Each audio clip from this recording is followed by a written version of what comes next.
ಆಶೀರ್ವಾದ ಮಾಡೋಣ. ಪ್ರಣವ್ ರೆಡಿ ಇದ್ದೀನಪ್ಪ? ಇದ್ದೀನಿ ದಾಸರೇ. Carry on. ಶ್ರೀ ಗುರುಭ್ಯೋ ನಮಃ ಪರಮಗುರುಭ್ಯೋ ನಮಃ ಶ್ರೀಮದಾನಂದತೀರ್ಥ ಭಗವತ್ಪಾದಾಚಾರ್ಯೇಭ್ಯೋ ನಮಃ. ಪ್ರಹ್ಲಾದಾಹ್ಲಾದಕೋ ಮಾಯಿ ಮತ್ತ ಮಾತಂಗಭೇದಕಃ ಲಕ್ಷ್ಮ್ಯಾಲಿಂಗಿತ ವಾಮಾಂಗೋ ಹನ್ಯಾನ್ ವಿಘ್ನಾನ್ ನೃಕೇಸರಿ ಸುಮುಖೌ ಸುಂದರಧರೌ ಸುನಾಸೌ ಸುಖಚಿತ್ತನು ಸುರಾರಾಧಿತ ಪಾದಾಬ್ಜೌ ರಮಾ ನಾರಾಯಣೌ ಸ್ತಮಃ. ಪ್ರಥಮೋ ಹನುಮಾನ್ನಾಮ ದ್ವಿತೀಯೋ ಭೀಮ ಏವ ಚ ಪೂರ್ಣಪ್ರಜ್ಞಸ್ಥಿತಿಯಸ್ತು ಭಗವತ್ಕಾರ್ಯಸಾಧಕಃ. ತಪೋವಿದ್ಯಾ ವಿರಕ್ತ್ಯಾದಿ ಸದ್ಗುಣೌ ಘಾಕರಾನಹಂ ವಾದಿರಾಜಗುರೂನ್ ವಂದೇ ಹಯಗ್ರೀವದಯಾಶ್ರಯಾನ್. ದುರ್ವಾದಿಧ್ವಾಂತರವಯೇ ವೈಷ್ಣವೇಂದೀವರೇಂದವೇ ಶ್ರೀರಾಘವೇಂದ್ರ ಗುರವೇ ನಮೋತ್ಯಂತದಯಾಲವೇ. ಯತ್ಸ್ಪೃಷ್ಟಧೂಮಧೂಪಸ್ಯ ಸೇವನಾದ್ರೋಗಜಾತಯಃ ತಕ್ಷಣಾದೇವ ನಶ್ಯಂತಿ ಸಕೃಷ್ಣೋ ಮಾಂ ಸದಾವತು. ಶ್ರೀ ಗುರುಭ್ಯೋ ನಮಃ. ಹರಿ ಓಂ. ದಾಸರ ಪಾದಾರವಿಂದಗಳಲ್ಲಿ ಶಿರಸ್ಸಾಷ್ಟಾಂಗ ಪ್ರಣಾಮಗಳನ್ನು ಸಲ್ಲಿಸಿ ಉಪಸ್ಥಿತರಿರುವ ಸಕಲ ಭಗವದ್ಭಕ್ತರಿಗೆ ವಿಶೇಷವಾಗಿ ಅಭಿನಮಿಸಿ ನನ್ನ 2 ಮಾತುಗಳನ್ನು ಪ್ರಾರಂಭ ಮಾಡ್ತೇನೆ. ಪರಮಾತ್ಮನ ಅನಂತ ಉಪಕಾರ, ಅದರ ಸ್ಮರಣೆ, ಅದಕ್ಕೆ ಒಂದು ಕೃತಜ್ಞತೆಯನ್ನು ಸಲ್ಲಿಸಬೇಕಾಗಿ ಒಂದು ಪ್ರಾರ್ಥನೆ ನಮಗೆ ಬಂದಿದಾಗ ನಾವು ಈ ಒಂದು ಮಾನಸಯಾತ್ರೆ ಪ್ರಕರಣವನ್ನು ನಾವು ಮಾಡುವ ಒಂದು ಸಂಕಲ್ಪವನ್ನು ಮಾಡಿದ್ದೇವೆ. ಈ ಮಾನಸಯಾತ್ರೆಯ ಪೂರ್ವದಲ್ಲಿ ನಮ್ಮ ಸಕಲ ಹಿರಿಯರನ್ನು ನಾವು ವಿಶೇಷವಾಗಿ ನಮಸ್ಕರಿಸೋಣ. ನಮ್ಮ ತಂದೆ ತಾಯಿಗಳನ್ನು, ನಮ್ಮ ಗುರುಗಳನ್ನು ವಿಶೇಷವಾಗಿ ನಾವು ನಮಸ್ಕರಿಸಿ ಸಕಲ ಹರಿದಾಸರಿಗೆ ನಮಸ್ಕರಿಸೋಣ. ಸಕಲ ಹರಿದಾಸರೇ ನಿಮಗೆ ಅನಂತ ನಮನಗಳು. ಗುರು ಜಗನ್ನಾಥ ದಾಸರೇ ನಿಮಗೆ ಅನಂತ ನಮನಗಳು. ಶೇಷದಾಸರೇ, ಇಬ್ರಾಹಿಮಪುರದ ಅಪ್ಪ ಅವರೇ ನಿಮಗೆ ಅನಂತ ನಮನಗಳು. ಜಗನ್ನಾಥ ದಾಸರೇ, ಗೋಪಾಲದಾಸರೇ, ವಿಜಯದಾಸರೇ ನಿಮಗೆ ಅನಂತ ನಮನಗಳು. ಪ್ರಸನ್ನ ವೆಂಕಟದಾಸರೇ ನಿಮಗೆ ಅನಂತ ನಮನಗಳು. ಮಹೀಪತಿ ದಾಸರೇ ನಿಮಗೆ ಅನಂತ ನಮನಗಳು. ಕನಕದಾಸರೇ, ಪುನರಂದರ ದಾಸರೇ ನಿಮಗೆ ಅನಂತ ನಮನಗಳು. ನಿಮಗೆ ಸುಪ್ರಭಾತವಾಗಲಿ. ಮನ್ಮನೋಭೀಷ್ಟವರದಂ ಸರ್ವಾಭೀಷ್ಟಫಲಪ್ರದಂ ಪುರಂದರ ಗುರುಂ ವಂದೇ ದಾಸಶ್ರೇಷ್ಠಂ ದಯಾನಿಧಿಂ. ದಾಸಶ್ರೇಷ್ಠರಾದ ನಮ್ಮ ಪುರಂದರ ದಾಸರನ್ನು ವಿಶೇಷವಾಗಿ ನಮಸ್ಕರಿಸಿ ಸಕಲ ಯತಿಗಳಿಗೆ ನಾವು ವಿಶೇಷವಾಗಿ ನಮಸ್ಕರಿಸೋಣ. ಸಕಲ ಯತಿಗಳೇ ನಿಮಗೆ ಅನಂತ ನಮನಗಳು. ನಿಮಗೆ ಸುಪ್ರಭಾತವಾಗಲಿ. ವಿಷ್ಣು ತೀರ್ಥರೇ ನಿಮಗೆ ಅನಂತ ನಮನಗಳು.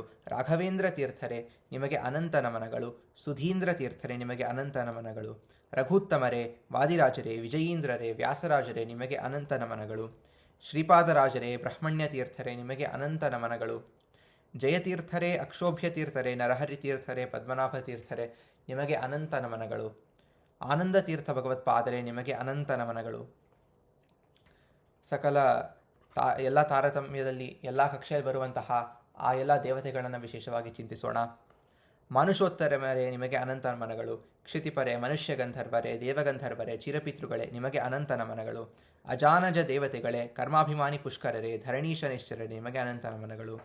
ದೇವಕಿ, ಯಶೋಧ, ಉಷಾದೇವಿಯರೇ, ಬುಧ, ಸ್ವಾಹಾದೇವಿಯರೇ ನಿಮಗೆ ಅನಂತ ನಮನಗಳು. 21ನೇ ಕಕ್ಷೆಯಲ್ಲಿ ಬರುವಂತಹ ಅನಾಖ್ಯಾತ ದೇವತೆಗಳೇ ನಿಮಗೆ ಅನಂತ ನಮನಗಳು. ಪರ್ಜನ್ಯ, ಗಂಗಾ, ಸಂಜ್ಞಾ, ರೋಹಿಣಿ, ವಿರದುಷ, ಶ್ಯಾಮಲಾದೇವಿಯರೇ ನಿಮಗೆ ಅನಂತ ನಮನಗಳು. ಕರ್ಮಜ ದೇವತೆಗಳೇ ನಿಮಗೆ ಅನಂತ ನಮನಗಳು. ವಿಶ್ವಕ್ಸೇನ, ಗಣಪತಿ, ನಾಸತ್ಯದಸ್ರರೇ, ಕುಬೇರ, ಶೇಷ, ಶತಸ್ಥ ಸೋಮಪಾನಾರ್ಹರೇ ನಿಮಗೆ ಅನಂತ ನಮನಗಳು. ಮಿತ್ರ, ನಿರೃತಿ, ಪ್ರಾವಹಿ, ತಾರಾದೇವಿಯರೇ ನಿಮಗೆ ಅನಂತ ನಮನಗಳು. ಮರೀಚಿ, ಅತ್ರಿ, ಅಂಗೀರಸ, ಪುಲಸ್ತ್ಯ, ಪುಲಹ, ಕ್ರತು, ವಸಿಷ್ಠ, ವಿಶ್ವಾಮಿತ್ರ, ವೈವಸ್ವತ ಮನುಗಳೇ ನಿಮಗೆ ಅನಂತ ನಮನಗಳು. 15ನೇ ಕಕ್ಷೆಯಲ್ಲಿ ಬರುವಂತಹ ಭೃಗು, ಅಗ್ನಿ, ಪ್ರಸೂತಿ ದೇವಿಯರೇ ನಿಮಗೆ ಅನಂತ ನಮನಗಳು. ದೇವರ್ಷಿ ನಾರದರೇ ನಿಮಗೆ ಅನಂತ ನಮನಗಳು. ವರುಣರೇ, ವಿವಸ್ವಾನ್ ಸೂರ್ಯ, ಚಂದ್ರ, ಯಮ, ಶತರೂಪಾದೇವಿಯರೇ ನಿಮಗೆ ಅನಂತ ನಮನಗಳು. 11ನೇ ಕಕ್ಷೆಯಲ್ಲಿ ಬರುವಂತಹ ಪ್ರವಾಹ ವಾಯುದೇವರೇ ನಿಮಗೆ ಅನಂತ ನಮನಗಳು. ಸ್ವಯಂಭೂಮನುಗಳೇ, ದಕ್ಷ ಪ್ರಜಾಪತಿಗಳೇ, ಬೃಹಸ್ಪತ್ಯಾಚಾರ್ಯರೇ, ಶಚಿ, ರತಿದೇವಿಯರೇ ನಿಮಗೆ ಅನಂತ ನಮನಗಳು. ಅನಿರುದ್ಧ ನಿಮಗೆ ಅನಂತ ನಮನಗಳು. ಅಹಂಕಾರಿಕ ಪ್ರಾಣದೇವರೇ, ಇಂದ್ರಕಾಮರೇ ನಿಮಗೆ ಅನಂತ ನಮನಗಳು. ಸೌಪರ್ಣಿ, ವಾರುಣಿ, ಪಾರ್ವತೀ ದೇವಿಯರೇ ನಿಮಗೆ ಅನಂತ ನಮನಗಳು. ಕೃಷ್ಣನ ಷಣ್ಮಹಿಷರಾದಂತಹ ಜಾಂಬವತಿ, ಭದ್ರ, ನೀಳ, ಕಾಳಿಂದಿ, ಮಿತ್ರವಿಂದ, ಲಕ್ಷಣಾದೇವಿಯರೇ ನಿಮಗೆ ಅನಂತ ನಮನಗಳು. 5ನೇ ಕಕ್ಷೆಯಲ್ಲಿ ಬರುವಂತಹ ಗರುಡ, ಶೇಷ, ರುದ್ರರೇ ನಿಮಗೆ ಅನಂತ ನಮನಗಳು. ಸರಸ್ವತಿ, ಭಾರತೀ ದೇವಿಯರೇ ನಿಮಗೆ ಅನಂತ ನಮನಗಳು. ಮುಖ್ಯವಾಗಿ 3ನೇ ಕಕ್ಷೆಯಲ್ಲಿ ಬರುವಂತಹ ಬ್ರಹ್ಮ, ವಾಯುದೇವರೇ ನಿಮಗೆ ಅನಂತ ನಮನಗಳು. ವಾಯುದೇವರನ್ನು ವಿಶೇಷವಾಗಿ ನಾವು ಕೊಂಡಾಡಿ ಮುಂದೆ ಹೋಗೋಣ. ವಿಶೇಷವಾಗಿ ವಾಯುದೇವರನ್ನು ಹೇಗೆ ವರ್ಣಿಸ್ತಾರೆ ನಮ್ಮ ಜಗನ್ನಾಥದಾಸರು? ಏನು ಧನ್ಯರೋ ಬ್ರಹ್ಮ ಗುರು ಪಾವಮಾನರಿರ್ವರು ಈ ಪರಿಯಲಿ ರಮಾನಿವಾಸನ ವಿಮಲ ಲಾವಣ್ಯಾತಿಶಯಗಳನ್ನು ಸಾನುರಾಗದಿ ನೋಡಿ ಸುಖಿಪ ಮಹಾನುಭಾವರ ಭಾಗ್ಯವೆಂತೋ ಭವಾನಿ ಧವನಿಗ ಸಾಧ್ಯವೆನಿಸಲು ನರರ ಪಾಡೇನು. ಬ್ರಹ್ಮ ವಾಯುದೇವರು, ಗುರು ಪವಮಾನ ನಮ್ಮ ವಾಯುದೇವರು, ಅಂದರೆ ನಮ್ಮನ್ನು ಪವಿತ್ರೀಗೊಳಿಸುವಂತಹ ನಮ್ಮ ಗುರುಗಳು ಆ ಮುಖ್ಯ ಪ್ರಾಣದೇವರು. ವೇದದಲ್ಲಿ ಪವಮಾನ ಸೂಕ್ತ ಎಂಬುವಂತಹ ವಿಶೇಷವಾದ ಸೂಕ್ತ, ಎಲ್ಲ ವೇದಗಳ ಸಾರವಾಗಿರುವಂತಹ ಈ 610 ಮಂತ್ರಗಳಿಂದ ವಿಶೇಷವಾಗಿ ಪ್ರತಿಪಾದ್ಯರಾದಂತಹ ಪರಮಾತ್ಮ ಲಕ್ಷ್ಮೀದೇವಿರು. ಅದನಂತರ ಇದು ವಾಯುದೇವರ ಸ್ತುತಿ. ವೇದದಲ್ಲಿ ಬಲಿತಾ ಸೂಕ್ತ, ಈ ಪವಮಾನ ಸೂಕ್ತದಿಂದ ಸ್ತುತಿಗೊಂಡಂತಹ ನಮ್ಮ ಪವಮಾನ ನಾಮಕ ಮಧ್ವಾಚಾರ್ಯರೇ. ಪರಮಾತ್ಮನ ವಿಮಲ ಲಾವಣ್ಯಾತಿಶಯಗಳನ್ನು, ಪರಮಾತ್ಮನ ಅದ್ಭುತ ಒಂದು ಮಹಿಮೆಯನ್ನು ಸದಾಕಾಲ ಯೋಚನೆ ಮಾಡುವಂತಹ ನಮ್ಮ ವಾಯುದೇವರು. ಇಂತಹ ಭಾಗ್ಯ ಭವಾನಿ ಧವನಿಗೆ ಅಸಾಧ್ಯವೆನಿಸಲು. ರುದ್ರದೇವರಿಗೂ ಈ ರೀತಿಯಾಗಿ ಪರಮಾತ್ಮನನ್ನು ಸಾಕ್ಷಾತ್ಕಾರ ಮಾಡಲಿಕ್ಕೆ ಸಾಧ್ಯವಿಲ್ಲ. ಅಂದರೆ ಅತಿರೋಹಿತ ವಿಮಲ ವಿಜ್ಞಾನಿ ನಮ್ಮ ವಾಯುದೇವರು. ಯಾವ ತರಹದ ಒಂದು ಅಜ್ಞಾನ ಎಂಬುವಂತಹ ದೋಷವೇ ಇಲ್ಲ. ಯಾವ ದೋಷ ಇಲ್ಲದಂತಹ ಆ ಒಂದು ಶುದ್ಧವಾದ ಜ್ಞಾನಪೂರ್ವಕವಾಗಿ ತಮ್ಮಲ್ಲಿರುವಂತಹ ಸದಾ ಎಲ್ಲ ಕಡೆ ತುಂಬಿರುವಂತಹ ಪರಮಾತ್ಮನನ್ನು ನೋಡುವಂತಹ ಆ ಮುಖ್ಯ ಪ್ರಾಣದೇವರಿಗೆ ನಾವು ವಿಶೇಷವಾಗಿ ನಮಸ್ಕರಿಸೋಣ. ಅಂತಹ ವಾಯುದೇವರು ನಮ್ಮೆಲ್ಲರಲ್ಲೂ ಇದ್ದಾರೆ. ಅಂದರೆ ನಮ್ಮಲ್ಲಿ ಹೇಗೆ ಪರಮಾತ್ಮನಿದ್ದಾನೋ ಆ ಪರಮಾತ್ಮ ಇರುವ ಸಂಪುಷ್ಟವೇ ವಾಯುದೇವರು. ಆದ್ದರಿಂದ ನಾವು ಎಲ್ಲರಲ್ಲೂ ಪರಮಾತ್ಮನನ್ನು ನೋಡಬೇಕು. SIP ಸರ್ಚಿನಾಲ್ ಪರಮಾತ್ಮ ಹಾಗೂ SIV ವಾಯುದೇವರನ್ನು ಸರ್ಚಿನಾಲ್ ವಾಯುದೇವರು. ವಿಶೇಷವಾಗಿ ಪರಮಾತ್ಮ ಎಲ್ಲಿರ್ತಾನೋ ನಾವು ತಿಳಿಬೇಕು. ಅವರೊಂದಿಗೆ ಪರಮಾತ್ಮನೊಂದಿಗೆ ಲಕ್ಷ್ಮೀದೇವಿ ವಾಯುದೇವರು ಸದಾಕಾಲ ಇರ್ತಾರೆ. ಮುಖ್ಯವಾಗಿ ನಮ್ಮ ಬಲಗಣ್ಣಿನಲ್ಲಿ ಒಂದು ಹಗ್ಗ ಪರಮಾತ್ಮ ಒಂದು ಕಂಬದ ರೂಪದಲ್ಲಿ ಇದ್ದಾಗ ವಾಯುದೇವರು ಕರುಗಳಾಗಿರ್ತಾರೆ. ಹಗ್ಗವೇ ಆ ಒಂದು ಕಂಬಕ್ಕೆ ಕಟ್ಟುವಂತಹ ಹಗ್ಗ ಲಕ್ಷ್ಮೀದೇವಿಯರು. ವಾಯುದೇವರು ವಿಶೇಷವಾಗಿ ಅಲ್ಲಿ ಕರುಗಳಾಗಿದ್ದಾರೆ. ವಾಯುದೇವರು ಹೇಗೆ ಇದ್ದಾರೆ ಅಂದರೆ ಕರು ಒಂದು ಗೂಟಕ್ಕೆ ಕಟ್ಟಿರುವಂತಹ ರೀತಿಯಲ್ಲಿ. ಇದನ್ನು ನಾವು ಚಿಂತನೆ ಮಾಡಿದಾಗ ವಿಶೇಷವಾಗಿ ವಾಯುದೇವರು ನಮ್ಮ ಇಂದ್ರಿಯದಲ್ಲಿರುವಂತಹ ಮುಖ್ಯ ಪ್ರಾಣದೇವರು ಈ ಕರುವಿನಲ್ಲಿದ್ದಾರೆ ಅಂತ ನಾವು ಚಿಂತನೆ ಮಾಡಿದಾಗ ನಮ್ಮ ಇಂದ್ರಿಯ ನಿಗ್ರಹ ಆಗುತ್ತೆ. ಯಾಕೆ ಅಂದರೆ ನಮ್ಮ ಇಂದ್ರಿಯದಲ್ಲಿರುವಂತಹ ಮುಖ್ಯ ಪ್ರಾಣದೇವರೇ ಆ ಕಣ್ಣಿನಲ್ಲಿರುವಂತಹ ಕರುವಿನಲ್ಲಿ ಇದ್ದಾರೆ. ಆದ್ದರಿಂದ ಆ ಕರು ಪರಮಾತ್ಮ ಎಂಬುವಂತಹ ಗೂಟಕ್ಕೆ ಕಟ್ಟಿದೆ. ಅದೇ ರೀತಿಯಾಗಿ ನಮ್ಮ ಇಂದ್ರಿಯಗಳು ಅಲ್ಲಿರುವಂತಹ ಮುಖ್ಯ ಪ್ರಾಣದೇವರ ಮೂಲಕವಾಗಿ ಪರಮಾತ್ಮನ ವಿಷಯವಾಗಿ ಎಲ್ಲ ಕೆಲಸಗಳನ್ನು ಮಾಡುತ್ತವೆ ಎಂಬುವಂತಹ ಅನುಸಂಧಾನ ವಿಶೇಷವಾಗಿ ನಾವು ಮಾಡಿಕೊಳ್ಬೇಕು. ಅಂತಹ ಮುಖ್ಯವಾದ ನಮ್ಮ ವಾಯುದೇವರ ಸ್ಮರಣೆಯನ್ನು ನಾವು ಪರಮಾತ್ಮನೊಂದಿಗೆ ಸದಾಕಾಲ ಮಾಡಬೇಕು. ಅದ್ಭುತವಾದ ಜ್ಞಾನ ನಮ್ಮ ಮುಖ್ಯ ಪ್ರಾಣದೇವರದ್ದು. ಮಧ್ವಾಚಾರ್ಯರಾಗಿ ಬಂದು ಆ ಮಧ್ವ ಸಿದ್ಧಾಂತ ಎಂಬುವಂತಹ ರತ್ನಗಳನ್ನು ನಮಗೆ ಕೊಟ್ಟಿರುವಂತಹ ಮಧ್ವಾಚಾರ್ಯರು. ಎಂತಹ ಅದ್ಭುತವಾದ ಜ್ಞಾನ! ಜಗತ್ತಿನಲ್ಲಿ ಯಾವ ಮತದಲ್ಲೂ ಇಷ್ಟು ಅದ್ಭುತವಾದ ಸ್ಪಷ್ಟವಾದ ಸರಳವಾದ ಜ್ಞಾನ ನೋಡಲಿಕ್ಕೇ ಸಾಧ್ಯವಿಲ್ಲ. ಒಂದು ಸಣ್ಣ ಉದಾಹರಣೆಯನ್ನು ಕೊಟ್ಬಿಡ್ತೀನಿ. ಮೊನ್ನೆ ನಾನು ಮಾತಾಡಿದಾಗ ಒಂದು ಬೇರೆ ವಿಷಯದಲ್ಲಿ ನಮಗೆ ಗೊತ್ತಾಗಿರುವಂತಹ ವಿಷಯ, ಪರಮಾಣು ಎಂಬುವಂತಹ ಒಂದು ವೈಜ್ಞಾನಿಕವಾದ ಒಂದು ಕಾನ್ಸೆಪ್ಟ್ ಇದೆ. ಅಂದರೆ ಪರಮಾಣು ಎಂಬುವಂತಹದ್ದು ಆಟಮ್ ಅಂತ ನಾವೇನು ಹೇಳ್ತೀವಿ, ಅದರ ಬಗ್ಗೆ ಎಷ್ಟು ಚರ್ಚೆಯಾದರೂ ವಿಜ್ಞಾನದಲ್ಲಿ ನಮಗೆ ಎಷ್ಟು ಗೊತ್ತು ಅಂದರೆ ಪರಮಾಣು ಹೇಗೆ ಕಾಣಿಸುತ್ತೆ ಅಂತ ನಮಗೆ ಗೊತ್ತು. ಅದರೊಳಗೆ ಏನಿದೆ ಅದೆಲ್ಲ ಗೊತ್ತು. ಯಾಕೆ ಹೇಗಿದೆ, ಯಾಕೆ ಹೀಗಿದೆ, ಹೇಗೆ ಇದೆಲ್ಲ ಆಗತ್ತೆ ಅಂತ ನಮಗೆ ಅಷ್ಟು ಇನ್ನೂ ಗೊತ್ತಿಲ್ಲ ವೈಜ್ಞಾನಿಕವಾಗಿ. ನಾವು ಸರಿ ಇದನ್ನು ನಾವು ಧರ್ಮದಲ್ಲಿ ನೋಡೋಣ. ಸಿದ್ಧಾಂತದಲ್ಲಿ ಏನು ಹೇಳ್ತಾರೆ ಅಂದರೆ ಪರಮಾಣು ಇದೆ ಅಂತಲೇ ಕೆಲವರು ಒಪ್ಪಲ್ಲ, ಅಂತಹ ಸಿದ್ಧಾಂತಗಳಿವೆ. ಆದರೆ ಮಧ್ವಾಚಾರ್ಯರು ಪರಮಾಣು ಇದೆ, ಪರಮಾಣು ಬರೀ ಪರಮಾಣು ಅಲ್ಲ, ಅದನ್ನು ಅನಂತವಾಗಿ ನಾವು ಛೇದಿಸಲಿಕ್ಕೆ ಸಾಧ್ಯ. ಅದರಲ್ಲಿ ಅನಂತ ಸಣ್ಣ ಸಣ್ಣ ಒಂದು ವಸ್ತುಗಳಿವೆ, ಅದರಲ್ಲೂ ಪರಮಾತ್ಮನಿದ್ದು ಆ ಕಾರ್ಯವನ್ನು ಮಾಡಿಸ್ತಾನೆ ಅಂತ ಆ ವಿಜ್ಞಾನ ಏನು ಹೇಳುತ್ತೋ ಅದೇ ರೀತಿಯಾಗಿ ಅದನ್ನು ಇನ್ನೂ ಸ್ಪಷ್ಟವಾಗಿ ಹೇಳಿದಂತಹ ಮಧ್ವಾಚಾರ್ಯರು ಅಂತಹ ಅದ್ಭುತವಾದ ಜ್ಞಾನ ನಮಗೆ ಕೊಟ್ಟಿದ್ದಾರೆ. ಯಾವ ಲೌಕಿಕರು, ಯಾವ ಸಿದ್ಧಾಂತಿಕರು ಕೊಡದಂತಹ ಜ್ಞಾನ, ಅದ್ಭುತವಾದ ಜ್ಞಾನ ನಮ್ಮ ಮಧ್ವಾಚಾರ್ಯರು ಕರುಣಿಸುತ್ತಾರೆ.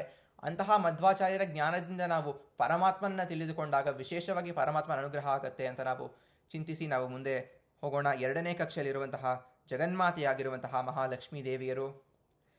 ನಿತ್ಯ ಮುಕ್ತಳೆ ನಿರ್ವಿಕಾರಳೆ ನಿತ್ಯ ಸುಖ ಸಂಪೂರ್ಣೆ ನಿತ್ಯ ಜಗದಾಧಾರೆ ಮುಕ್ತ ಗಣ ವಿನುತೆ ಚಿತ್ತೈಸು ಭಿನ್ನಪವ ಶ್ರೀ ಪುರುಷೋತ್ತಮನ ವಕ್ಷೋ ನಿವಾಸಿನಿ ಭೃತ್ಯ ವರ್ಗ ಬಕಾಯೆ ತ್ರಿಜಗನ್ಮಾತೆ ವಿಖ್ಯಾತೆ. ನಿತ್ಯ ಮುಕ್ತಳಾಗಿರುವಂತಹ ಆ ಮಹಾಲಕ್ಷ್ಮೀ ದೇವಿಯರು ಸದಾ ಸುಖಪೂರ್ಣ, ಅಂದರೆ ಪರಮಾತ್ಮ ಆದಮೇಲೆ ಯಾರು ಸುಖದಲ್ಲಿ ಉತ್ತಮರು ಅಂದರೆ ವಾಯುದೇವರಿಗಿಂತ ಉತ್ತಮ ಅಂದರೆ, ಯಾಕೆಂದರೆ ಲಕ್ಷ್ಮೀದೇವಿಗೆ ಜನನ ಮರಣ ರಹಿತವಾದ ಒಂದು ಸ್ವರೂಪ, ಸುಖ ಸಂಪೂರ್ಣೆ, ಯಾವ ತರಹದ ದೋಷ ಇಲ್ಲದಂತಹ ಸುಖ ಸಂಪೂರ್ಣಲಾಗಿರುವಂತಹ ಮಹಾಲಕ್ಷ್ಮೀ ದೇವಿಯರು ನಿತ್ಯಾನಿತ್ಯ ಜಗದಾಧಾರೆ, ಬ್ರಹ್ಮ, ವಾಯು, ಗರುಡಶೇಷ ರುದ್ರರು, ಇಂದ್ರಾದಿ ದೇವತೆಗಳನ್ನು ನಿಯಂತ್ರಣ ಮಾಡುವಂತಹ ಆ ಒಂದು ಮಹಾಲಕ್ಷ್ಮೀ ದೇವಿಯ ತತ್ವಕ್ಕೆ ವಿಶೇಷವಾಗಿ ನಾವು ನಮಸ್ಕರಿಸಬೇಕು. ವೇದಗಳು ವಿಶೇಷವಾಗಿ ಕೊಂಡಾಡುವಂತಹ ಈ ಮಹಾಲಕ್ಷ್ಮೀ ದೇವಿಯರು ಅಂದರೆ ಪರಮಾತ್ಮ ಹಾಗೂ ಲಕ್ಷ್ಮೀ ದೇವಿಯನ್ನು ಕೊಂಡಾಡುವಂತಹ ಮುಖ್ಯ ಎಲ್ಲ ವೇದ ಮಂತ್ರಗಳಲ್ಲಿ ಅವರೊಬ್ಬರ ಒಂದು ವಿಶೇಷವಾದ ಸ್ಮರಣೆ ಬರುತ್ತೆ. ನಾವು ಹಿಂದೆ ನೋಡಿದ್ದೇವೆ, ಮತ್ತೆ ಒಂದು ಅದ್ಭುತವಾದ ಚಿಂತನೆ ವೇದಗಳು ಕೊಡುತ್ತವೆ ನಮ್ಮ ಲಕ್ಷ್ಮೀ ದೇವಿಯ ಬಗ್ಗೆ. ಜಾತವೇದಸೆ ಸುನವಾಮ ಸೋಮ ಮರಾತಿ ಯಥೋ ನಿದಹಾತಿ ವೇದಃ ಸನಃ ಪರ್ಷದತಿ ದುರ್ಗಾಣಿ ವಿಶ್ವಾ ನಾವೇವ ಸಿಂಧುಂ ದುರಿತಾತ್ಯಗ್ನಿಃ ತಾಮಗ್ನಿವರ್ಣಾಂ ತಪಸಾ ಜ್ವಲಂತೀಂ ವೈರೋಚನೀಂ ಕರ್ಮಫಲೇಷು ಜುಷ್ಟಾಂ ದುರ್ಗಾಂ ದೇವೀಂ ಶರಣಮಹಂ ಪ್ರಪತ್ಯೆ ಸುತರಸಿ ತರಸೇ ನಮಃ. ವಿಶೇಷವಾಗಿ ಲಕ್ಷ್ಮೀದೇವಿಯ ದುರ್ಗಾರೂಪದ ಚಿಂತನೆ, ಪರಮಾತ್ಮನ ಪರಶುರಾಮ ರೂಪದ ಚಿಂತನೆ ವೇದಗಳು ಅದ್ಭುತವಾಗಿ ಕೊಡುತ್ತದೆ. ಯಾವ ರೀತಿಯಾಗಿ ಅಂದರೆ, ನಾವು ಸಂಸಾರ ಎಂಬುವಂತಹ ಸಾಗರವನ್ನು ದಾಟಬೇಕಾದರೆ ದೋಣಿ ಬೇಕು. ಆ ದೋಣಿಯ ನಾವಿಕರೇ ನಮ್ಮ ಪರಶುರಾಮ ದೇವರು, ದುರ್ಗಾದೇವಿಯರು. ಸುತರಸಿ ತರಸೆ ನಮಃ. ಬಹಳ ಸುಲಭವಾಗಿ ಈ ದೋಣಿಯನ್ನು ನಾವಿಕೆ ಆಗಿ ನಡೆಸುವಂತಹ ವ್ಯಕ್ತಿಯೇ ನಮ್ಮ ದುರ್ಗಾದೇವಿಯರು. ಜ್ವಲಂತೀಂ ವೈರೋಚನೀಂ, ಪರಮಾತ್ಮ ಜ್ಞಾನಸ್ವರೂಪ, ಒಂದು ಬೆಳಕಿನ ಸ್ವರೂಪ. ಅದೇ ರೀತಿಯಾಗಿಯೂ ಕೂಡ ಮಹಾಲಕ್ಷ್ಮೀ ದೇವಿಯರು ಆ ಒಂದು ಜ್ಞಾನ ಸುಖದ ಸಂಪೂರ್ಣೆಯಾಗಿ ನಮ್ಮ ಎಲ್ಲ ಪಾಪವನ್ನು ನಾಶ ಮಾಡುವಂತಹ ಅಗ್ನಿಯಾಗಿ ಆ ಸಂಸಾರ ಎಂಬುವಂತಹ ಸಾಗರ ದಾಟಿಸುವ ನಾವಿಕರಾಗಿದ್ದಾರೆ. ಅಂತಹ ನಾವಿಕರು ಅಂಬಿಗಾ ನಾನಿಂದ ನಂಬಿದೆ ಅಂತ ಜಗದಂಬಾರಮಣ ಪರಮಾತ್ಮನನ್ನೂ ಕೂಡ ನಾವು ಲಕ್ಷ್ಮೀ ದೇವಿಯೊಂದಿಗೆ ನಾವು ಚಿಂತಿಸೋಣ. ಇಂತಹ ಪರಮಾತ್ಮನ ಒಂದು ಚಿಂತನೆಗಾಗಿ ನಾವು ತಯಾರಾಗೋಣ. ಮೊದಲನೇ ಕಕ್ಷೆಯಲ್ಲಿರುವಂತಹ ಸರ್ವೋತ್ತಮನಾದ, ನಮ್ಮಲ್ಲಿರುವ ಸಕಲ ಜಗತ್ತಿನಲ್ಲಿರುವಂತಹ ಆ ಒಂದು ಸರ್ವೋತ್ತಮನಾದ ಪರಮಾತ್ಮನ ಚಿಂತನೆ. ಕೌಸಲ್ಯ ಸುಪ್ರಜಾ ರಾಮ ಪೂರ್ವಾ ಸಂಧ್ಯಾ ಪ್ರವರ್ತತೆ ಉತ್ತಿಷ್ಠ ನರಶಾರ್ದೂಲ ಕರ್ತವ್ಯಂ ದೈವಮಾಹ್ನಿಕಂ ಉತ್ತಿಷ್ಠೋತ್ತಿಷ್ಠ ಗೋವಿಂದ ಉತ್ತಿಷ್ಠ ಗರುಡಧ್ವಜ ಉತ್ತಿಷ್ಠ ಕಮಲಾಕಾಂತ ತ್ರೈಲೋಕ್ಯಂ ಮಂಗಳಂ ಕುರು. ಏಳು ನಾರಾಯಣ, ಏಳು ಲಕ್ಷ್ಮೀರಮಣ, ಏಳು ಶ್ರೀಗಿರಿಯೊಡೆಯ ವೆಂಕಟೇಶ. ಜಯಗಳು ಆಗಲಿ ಅಪಜಯಗಳು ಹೋಗಲಿ, ಜಯದೇವಿ ರಮಣ ಒಲಿಯಲು ಕೋಲೆ, ಜಯದೇವಿ ರಮಣ ಒಲಿಯಲು ನಮ್ಮ ವಿಜಯರಾಯರ ಕೀರ್ತಿ ಮೆರೆಯಲಿ ಕೋಲೆ. ಹರಿಯೇ ಸರ್ವೋತ್ತಮ, ಹರಿಯೇ ಪರದೇವತೆ, ಹರಿದಾಸರೆಂಬೋ ಬಿರುದಿನ ಕೋಲೆ, ಹರಿದಾಸರೆಂಬೋ ಬಿರುದಿನ ಹೆಗ್ಗಾಳೆ, ಹಿರಿಬಾಗಿಲೋಳು ನುಡಿಸೇವು ಕೋಲೆ. ಜಯಪ್ರದನಾದ ಪರಮಾತ್ಮನನ್ನು ನಾವು ಜಯ ಎಂಬುವಂತಹ ಶಬ್ದದಲ್ಲಿ ನಾವು ಸ್ತುತಿ ಮಾಡಿದ್ದೇವೆ. ತ್ರೈಲೋಕ್ಯಂ ಮಂಗಳಂ ಕುರು, ತ್ರಿಲೋಕದಲ್ಲಿರುವಂತಹ ಸಾತ್ವಿಕರಿಗೆ ಆ ಒಂದು ಸಾಧನೆ ಮಾಡಿಸಿ ಮೋಕ್ಷವನ್ನು ಕೊಟ್ಟು, ರಾಜಸರಿಗೆ ನಿತ್ಯ ಸಂಸಾರದ ಫಲವನ್ನು ಕೊಟ್ಟು, ತಾಮಸರಿಗೆ ಅಂಧಂತಮಾದಿ ದುಷ್ಫಲಗಳನ್ನು ಕೊಡು ಎಂಬುವಂತಹ ವಿಶೇಷವಾದ ಪ್ರಾರ್ಥನೆ. ಅವರವರ ಯೋಗ್ಯತಾನುಸಾರ ಪರಮಾತ್ಮ ಅವರಲ್ಲಿ ನಿಂತು ಸಾಧನೆಯನ್ನು ಮಾಡಿಸ್ತಾನೆ. ಅಂತಹ ಅದ್ಭುತವಾದ ಪರಮಾತ್ಮನ ಧ್ಯಾನಕ್ಕೆ ನಾವು ತಯಾರಾಗುತ್ತಿದ್ದೇವೆ. ಸ್ಥಿರಾಸನವನ್ನು ನಾವು ಅದರಲ್ಲಿ ಕೂತಿದ್ದೇವೆ. ದೀರ್ಘ ಶ್ವಾಸೋಚ್ಛ್ವಾಸವನ್ನು ಮಾಡುತ್ತಿದ್ದೇವೆ. ನಮ್ಮ ಮೂಗಿನ ತುದಿಯನ್ನು ವಿಶೇಷವಾಗಿ ನೋಡಿಕೊಳ್ಳಬೇಕು ಅಂತ ಕೃಷ್ಣ ಹೇಳ್ತಾನೆ ಭಗವದ್ಗೀತೆಯಲ್ಲಿ. ಸಂಪಶ್ಯ ನಾಸಿಕಾಗ್ರಂ ಸ್ವಂ ಅಂತ ಹೇಳಿ ನಾವು ಶ್ವಾಸೋಚ್ಛ್ವಾಸವನ್ನು ಮಾಡುತ್ತಿದ್ದೇವೆ. ಆ ದೀರ್ಘ ಶ್ವಾಸೋಚ್ಛ್ವಾಸದಿಂದ ನಮ್ಮ ಆಯುವೃದ್ಧಿ ಆಗುತ್ತೆ ಅಂತ ನಾವು ಬರೀ ಶಾಸ್ತ್ರದಲ್ಲಿ ನೋಡೋದಲ್ಲ, ವೈಜ್ಞಾನಿಕವಾಗೂ ನಾವು ನೋಡಿದಾಗ ಆ ಒಂದು ದೀರ್ಘ ಶ್ವಾಸೋಚ್ಛ್ವಾಸ ಮಾಡುವುದರ ಮೂಲಕ ನಮ್ಮ ಸೆಲ್ಸ್ ಏನಿದೆ ನಮ್ಮ ಬಾಡಿಯಲ್ಲಿ ಅದರ ಏಜಿಂಗ್ ಕಮ್ಮಿ ಆಗತ್ತೆ ಅಂತ ನಾವು ವೈಜ್ಞಾನಿಕವಾಗಿ ತಿಳಿದುಕೊಳ್ಳಬಹುದು. ಸರ್ಕ್ಯುಲೇಷನ್ ಹೆಚ್ಚಾಗತ್ತೆ. ಇದೆಲ್ಲ ಮಾಡುವುದರ ಮೂಲಕ ನಮ್ಮ ಆಯಸ್ಸು ಹೆಚ್ಚಾಗತ್ತೆ ಅಂತ ಬರೀ ಶಾಸ್ತ್ರದಲ್ಲಲ್ಲ, ವಿಜ್ಞಾನದಲ್ಲೂ ಕೂಡ ಇದೆ. ಆದ್ದರಿಂದ ನಾವು ವಿಶೇಷವಾಗಿ ಈ ಕಾರ್ಯಗಳನ್ನು ಮಾಡಿದಾಗ, ಪರಮಾತ್ಮನಿಗೆ ಅರ್ಪಿಸಿದಾಗ ಇನ್ನೂ ಹೆಚ್ಚು ಫಲ ಆಗತ್ತೆ. ಆದ್ದರಿಂದ ದೀರ್ಘ ಶ್ವಾಸೋಚ್ಛ್ವಾಸವನ್ನು ಎಲ್ಲರೂ ಮಾಡುತ್ತಾ ಪ್ರಾರಂಭಿಸೋಣ.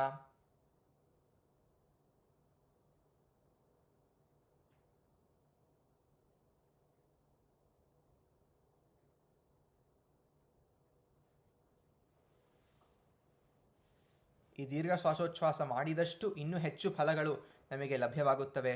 ಏಕೆಂದರೆ ಒಂದು ಆ ದೀರ್ಘ ಶ್ವಾಸೋಚ್ಛ್ವಾಸದಲ್ಲಿ ಪರಮಾತ್ಮನ ಎಷ್ಟು ಅದ್ಭುತವಾದ ರೂಪಗಳು. ನಾಸಿಕದಲ್ಲಿರುವಂತಹ ಅಶ್ವಿನಿ ದೇವತೆಗಳು ಧನ್ವಂತರಿ ರೂಪದ ಚಿಂತನೆ ಮಾಡಿದಾಗ ಎಲ್ಲ ರೋಗಗಳು ನಾಶ ಆಗತ್ತೆ. ವಿಶೇಷವಾಗಿ ಎಡಭಾಗದಲ್ಲಿ ಋತಂಬರ ರೂಘ ರೂಪಗಳನ್ನು ವಿಶೇಷವಾಗಿ ಆ ರಂಧ್ರಗಳಲ್ಲಿ ನಾವು ಚಿಂತನೆ ಮಾಡಬೇಕು. ಉಚ್ಛ್ವಾಸ ಅಂದರೆ ಒಳಗೆ ಬರುವಂತಹ ಗಾಳಿಯಲ್ಲಿ ಭಾರತೀ ದೇವಿ, ಹೊರಗೆ ಹೋಗುವಂತಹ ಶ್ವಾಸದಲ್ಲಿ ಹಂಸನಾಮಕ ವಾಯುದೇವರನ್ನು ವಿಶೇಷವಾಗಿ ಚಿಂತಿಸಬೇಕು. ಸೂರ್ಯ ಚಂದ್ರರನ್ನು ಕೂಡ ನಾವು ಚಿಂತಿಸಬೇಕು ಈ ಸಮಯದಲ್ಲಿ. ಯಾಕೆಂದರೆ ಈ ಎಲ್ಲ ಕಾರ್ಯದಲ್ಲಿ ಆ ಎಲ್ಲ ದೇವತೆಗಳು ಮಾಡುವಂತಹ ಕಾರ್ಯ ಏನು ಅಂದರೆ ಆ ಹಂಸನಾಮಕ ಪರಮಾತ್ಮನ ಒಂದು ಜಪ. ನಿತ್ಯಂ ಹೀನೋಖಿಲೇರ್ದೋಷೈ ಸಾರರೂಪೋ ಯಥೋ ಹರಿಹಿ. ದೋಷ ದೂರನಾದ ಸಾರಸ್ವರೂಪನಾದ ಹಂಸನಾಮಕ ಪರಮಾತ್ಮನ ಒಂದು ಜಪ, ಆ ಚಿಂತನೆ ಇದು.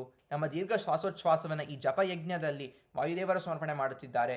ವಾಯುದೇವರು ಸಮರ್ಪಣೆ ಮಾಡುತ್ತಿದ್ದಾರೆ ಎಂಬುವಂತಹ ಜ್ಞಾನ ನಮಗೆ ಬಂದರೆ ದಿನಾಗಲೂ ಪ್ರತಿದಿನ ಒಮ್ಮೆಯಾದರೂ ನಾವು ಸಮರ್ಪಣೆ ಮಾಡಿದಾಗ ಅಷ್ಟು ಫಲ ನಮಗೂ ಕೂಡ ಒಂದು ಭಾಗ ನಮಗೆ ಬರುತ್ತೆ. ಆದ್ದರಿಂದ ವಿಶೇಷವಾಗಿ ವಾಯುದೇವರ ಪರಮಾತ್ಮನ ಉಪಕಾರ ಅಪಾರವಾಗಿರುವಂತಹದ್ದು. ಈ ಕಾರ್ಯವನ್ನು ಮಾಡಿಸಿ ಅರ್ಪಣೆ ಮಾಡುವಂತಹ ಬುದ್ಧಿಯನ್ನು ಕೂಡ ಕರುಣಿಸಿದ್ದಾರೆ. ಆದ್ದರಿಂದ ಆ ಪರಮಾತ್ಮನಿಗೆ ವಿಶೇಷವಾಗಿ ನಮಸ್ಕರಿಸೋಣ. ನಮ್ಮ ದೇಹದಲ್ಲಿ 14 ಕಮಲಗಳಲ್ಲಿದ್ದು ಜಗತ್ತಿನಲ್ಲಿರುವಂತಹ ಅನಂತ ಸ್ಥಳಗಳಲ್ಲೂ ಕೂಡ ಇದ್ದು ತಾನು ವ್ಯಾಪ್ತನಾಗಿದ್ದಾನೆ ಪರಮಾತ್ಮ. ನಮ್ಮಲ್ಲಿ ವಿಶೇಷವಾಗಿ ವಿಶ್ವ ತೈಜಸ ಪ್ರಾಜ್ಞ ಎಂಬುವಂತಹ ರೂಪದಲ್ಲಿ ಇದ್ದು ವಿಶೇಷವಾಗಿ ರಕ್ಷಿಸುತ್ತಿದ್ದಾನೆ. 19 ಮುಖಗಳು 19 ಕೈಗಳು ಇರುವಂತಹ ವಿಶ್ವನಾಮಕ ಪರಮಾತ್ಮ ಈ ವಿಶೇಷವಾಗಿರುವಂತಹ ಜಾಗೃತಾವಸ್ಥೆಗೆ ಪ್ರೇರಕನಾಗಿದ್ದಾನೆ. ಅದೇ ವಿಶ್ವನು ನಮ್ಮ ಕಂಠದಲ್ಲಿದ್ದು ತೈಜಸನಾಗಿ ಅದೇ ಆಕಾರದಲ್ಲಿ 19 ಮುಖಗಳು 19 ಕೈಗಳಿಂದ ನಮ್ಮ ಸ್ವಪ್ನಾವಸ್ಥೆಗೆ ಪ್ರೇರಕನಾಗಿ ಸ್ವಪ್ನದಲ್ಲಿ ಕೊಡುವಂತಹ ಮಹಾ ಉಪಕಾರ ಪರಮಾತ್ಮನದ್ದು.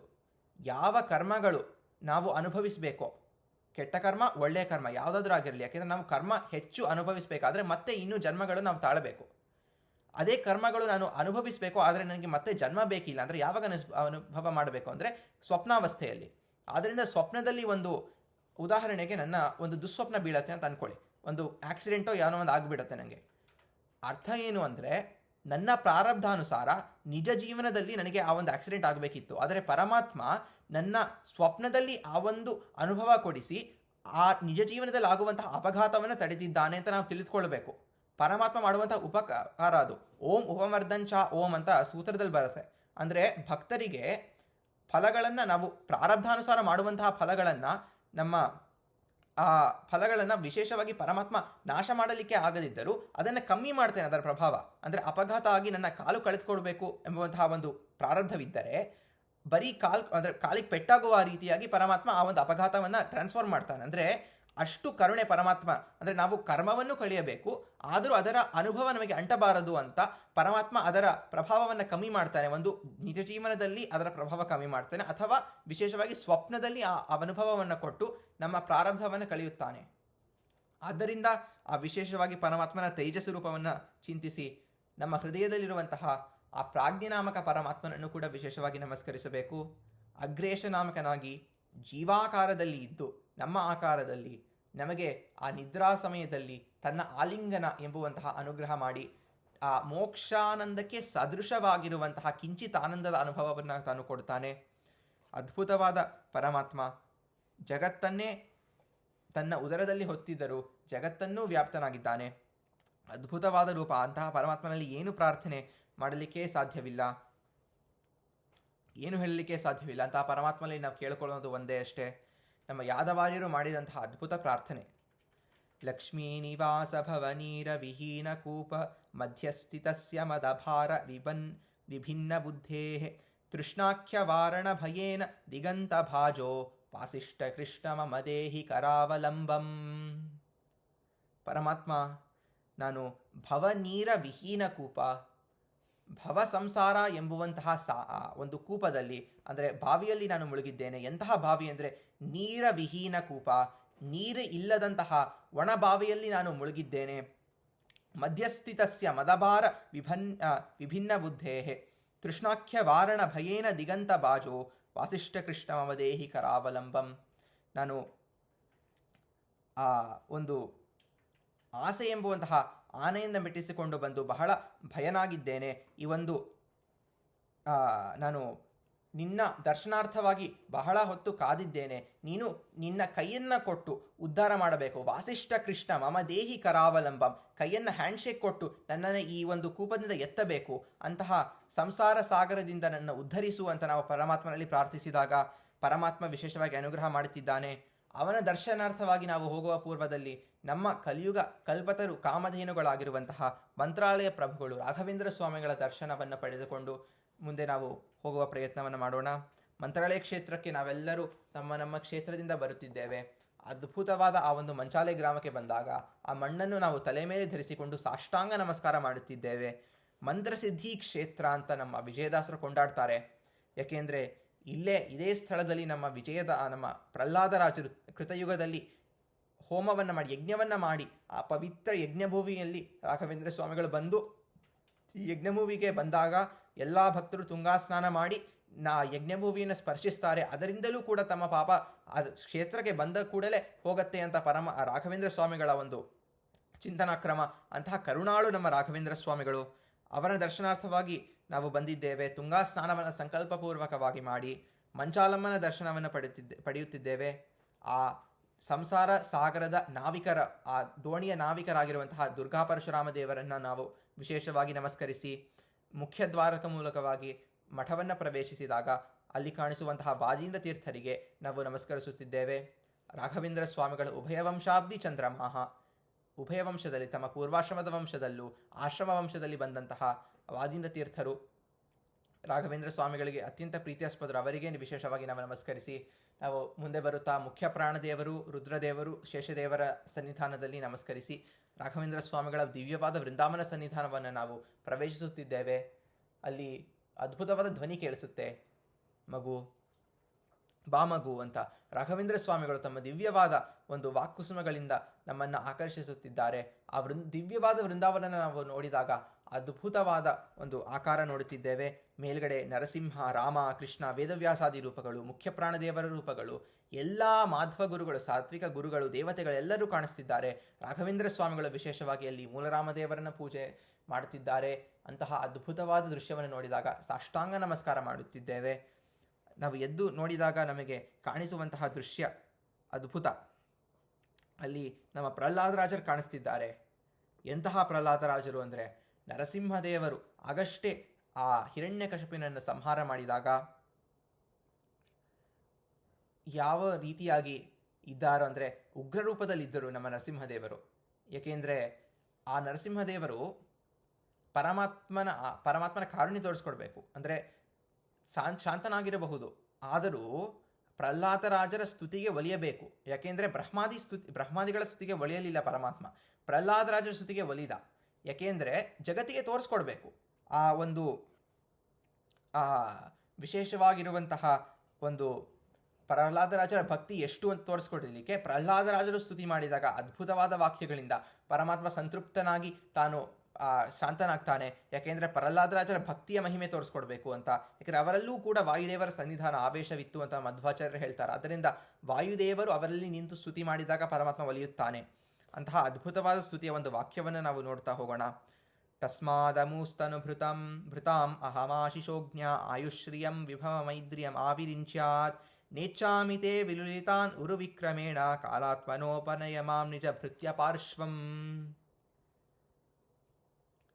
ಇಷ್ಟೆಲ್ಲ ವೈಭವದಿಂದ ಇರುವಂತಹ ಪರಮಾತ್ಮ ಪ್ರಹ್ಲಾದರಾಜರ ಸ್ತುತಿಗೆ ಒಲಿದಾಗ ಯಾವ ಗರ್ವವಿಲ್ಲದೆ ಶರಣಾಗತರಾಗ್ತಾರೆ. ಪ್ರಹ್ಲಾದರಾಜರು ಏನು ಮಾತು ಹೇಳ್ತಾರೆ ಅಂದರೆ, ನಾನು ಎಲ್ಲ ಒಂದು ಅನುಭವಗಳನ್ನು ನಾನು ಪಡೆದಿದ್ದೇನೆ, ಯಾಕಂದರೆ ನೀನು ಅನುಗ್ರಹ ಮಾಡಿದ್ಯಲ್ವ. ಆವಿರಿಂಚ್ಯಾತ್ ಅಂದರೆ ಬ್ರಹ್ಮದೇವರವರೆಗೂ ಯಾವ ವೈಭವಗಳು ನಾನು ಅನುಭವಿಸಲಿಕ್ಕೆ ಸಾಧ್ಯವೋ ಅವೆಲ್ಲ ಅನುಭವಿಸಿದ್ದೇನೆ. ನೀನು ಎಷ್ಟು ಶಕ್ತನು ಅಂದರೆ ಆ ಎಲ್ಲ ಮಹಿಮೆಗಳೇನಿದೆಯೋ ಒಂದೇ ಕ್ಷಣದಲ್ಲಿ ನೀನು ಸಂಹಾರ ಮಾಡಬಲ್ಲೆ. ಅದರಿಂದ ನಾನು ಏನು ಕೇಳ್ಕೋತೀನಿ ಅಂದರೆ, ನಿಜ ಭೃತ್ಯ ಪಾರ್ಶ್ವಂ, ನೀನು ನಿನ್ನ ಭಕ್ತ ನಿನ್ನ ಸೇವೆ ಅಲ್ಲ, ನಿನ್ನ ಭಕ್ತರ ಸೇವೆ ನನಗೆ ಕರುಣಿಸು. ಅಂದರೆ ನಿಜ ಭೃತ್ಯ ಪಾರ್ಶ್ವಂ, ನಿನ್ನ ಭೃತ್ಯರಾದಿದ್ದಾರೋ ಅವರ ಅವರ ಸೇವಕನಾಗಿ ನಾನು ಇರ್ತೇನೆ ಅಂತ ಪ್ರಹ್ಲಾದರಾಜರು ಕೇಳ್ಕೋತಾರೆ.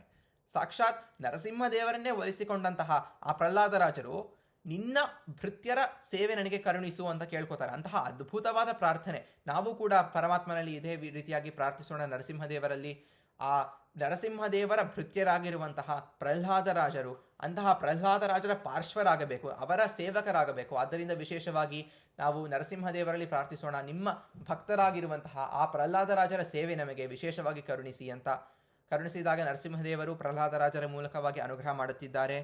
ಮುಂದೆ ನಾವು ಬಾಹ್ಲಿಕರಾಜನನ್ನು ನಾವು ನೋಡುತ್ತಿದ್ದೇವೆ. ಆ ಪರಮಾತ್ಮನ ಭೃತ್ಯರಾಗಿರುವಂತಹ ಭೀಮಸೇನ ದೇವರಿಂದ ಸಂಹಾರಗೊಂಡಂತಹ ಬಾಹ್ಲಿಕರಾಜರಿಗೆ ವಿಶೇಷವಾಗಿ ನಮಸ್ಕರಿಸಿ ಮುಂದೆ ನಾವು ವ್ಯಾಸರಾಜರನ್ನೇ ನೋಡುತ್ತಿದ್ದೇವೆ. ಎಂತಹ ಅದ್ಭುತವಾದ ವ್ಯಾಸರಾಜರು ಅಂದರೆ ನರಸಿಂಹದೇವರ 3 ಕಣ್ಣುಗಳಂತೆ ಇರುವ ಆ ವ್ಯಾಸತ್ರಯಗಳನ್ನು ಬರೆದಂತಹ ನಮ್ಮ ವ್ಯಾಸರಾಜರು. ನೇತ್ರಾಣಿವತ್ರಯೋಪಿ ತ್ರಿಜಗತಿ ನಿಹರೆ ರಿಂಧತೆ ಪ್ರಬಂಧ. ಆ ಗ್ರಂಥಗಳ ಹೆಸರನ್ನೇ ಹೇಳಿಕೊಂಡರೆ ನಮ್ಮ ಪಾಪನಾಶ ಆಗತ್ತೆ. ನ್ಯಾಯಾಮೃತ, ತರ್ಕತಾಂಡವ, ಚಂದ್ರಿಕಾ ಎಂಬುವಂತಹ ವಿಶೇಷವಾದ ವ್ಯಾಸತ್ರಯಗಳು ದುರ್ವಾದಿಗಳನ್ನು ನಾಶ ಮಾಡಿದಂತಹ ಪರಮಾತ್ಮನ ಸರ್ವೋತ್ತಮತ್ವವನ್ನು ಸಾರಿದ ಈ ಎಲ್ಲ ಗ್ರಂಥಗಳನ್ನು ಬರೆದಂತಹ ವ್ಯಾಸರಾಜರು. ಇದರ ಫಲವಾಗಿಯೇ ಕೂಡ ಪರಮಾತ್ಮ 12 ವರ್ಷಗಳ ಕಾಲ ತನ್ನ ಸೇವೆಯನ್ನು ಕೊಟ್ಟಿದ್ದಾನೆ. ತಾನೇ ಕೂಡ ತನ್ನ ಭಕ್ತನಾಗಿರುವಂತಹ ಆ ಮುಖ್ಯಪ್ರಾಣದೇವರು ಯಂತ್ರದ ಮೂಲಕವಾಗಿ ವ್ಯಾಸರಾಜರಿಗೆ ಒಲಿದು ಬಂದ ಯಂತ್ರೋದ್ಧಾರಕ ಮುಖ್ಯಪ್ರಾಣದೇವರಾಗಿ ಬಂದರು. ಮುಖ್ಯವಾಗಿ ನಮ್ಮ ಕೃಷ್ಣ ಪರಮಾತ್ಮ ಜಗತ್ತನ್ನು ವ್ಯಾಪಿಸಿದಂತಹ ಜಗತ್ತಿನ ಸ್ವಾಮಿಯಾಗಿರುವಂತಹ ಆ ಕೃಷ್ಣ ರೂಪಿ ಪರಮಾತ್ಮ ಅವರ ಭಕ್ತಿಗೆ ಒಲಿದು ನರ್ತನ ಮಾಡ್ತಾನೆ.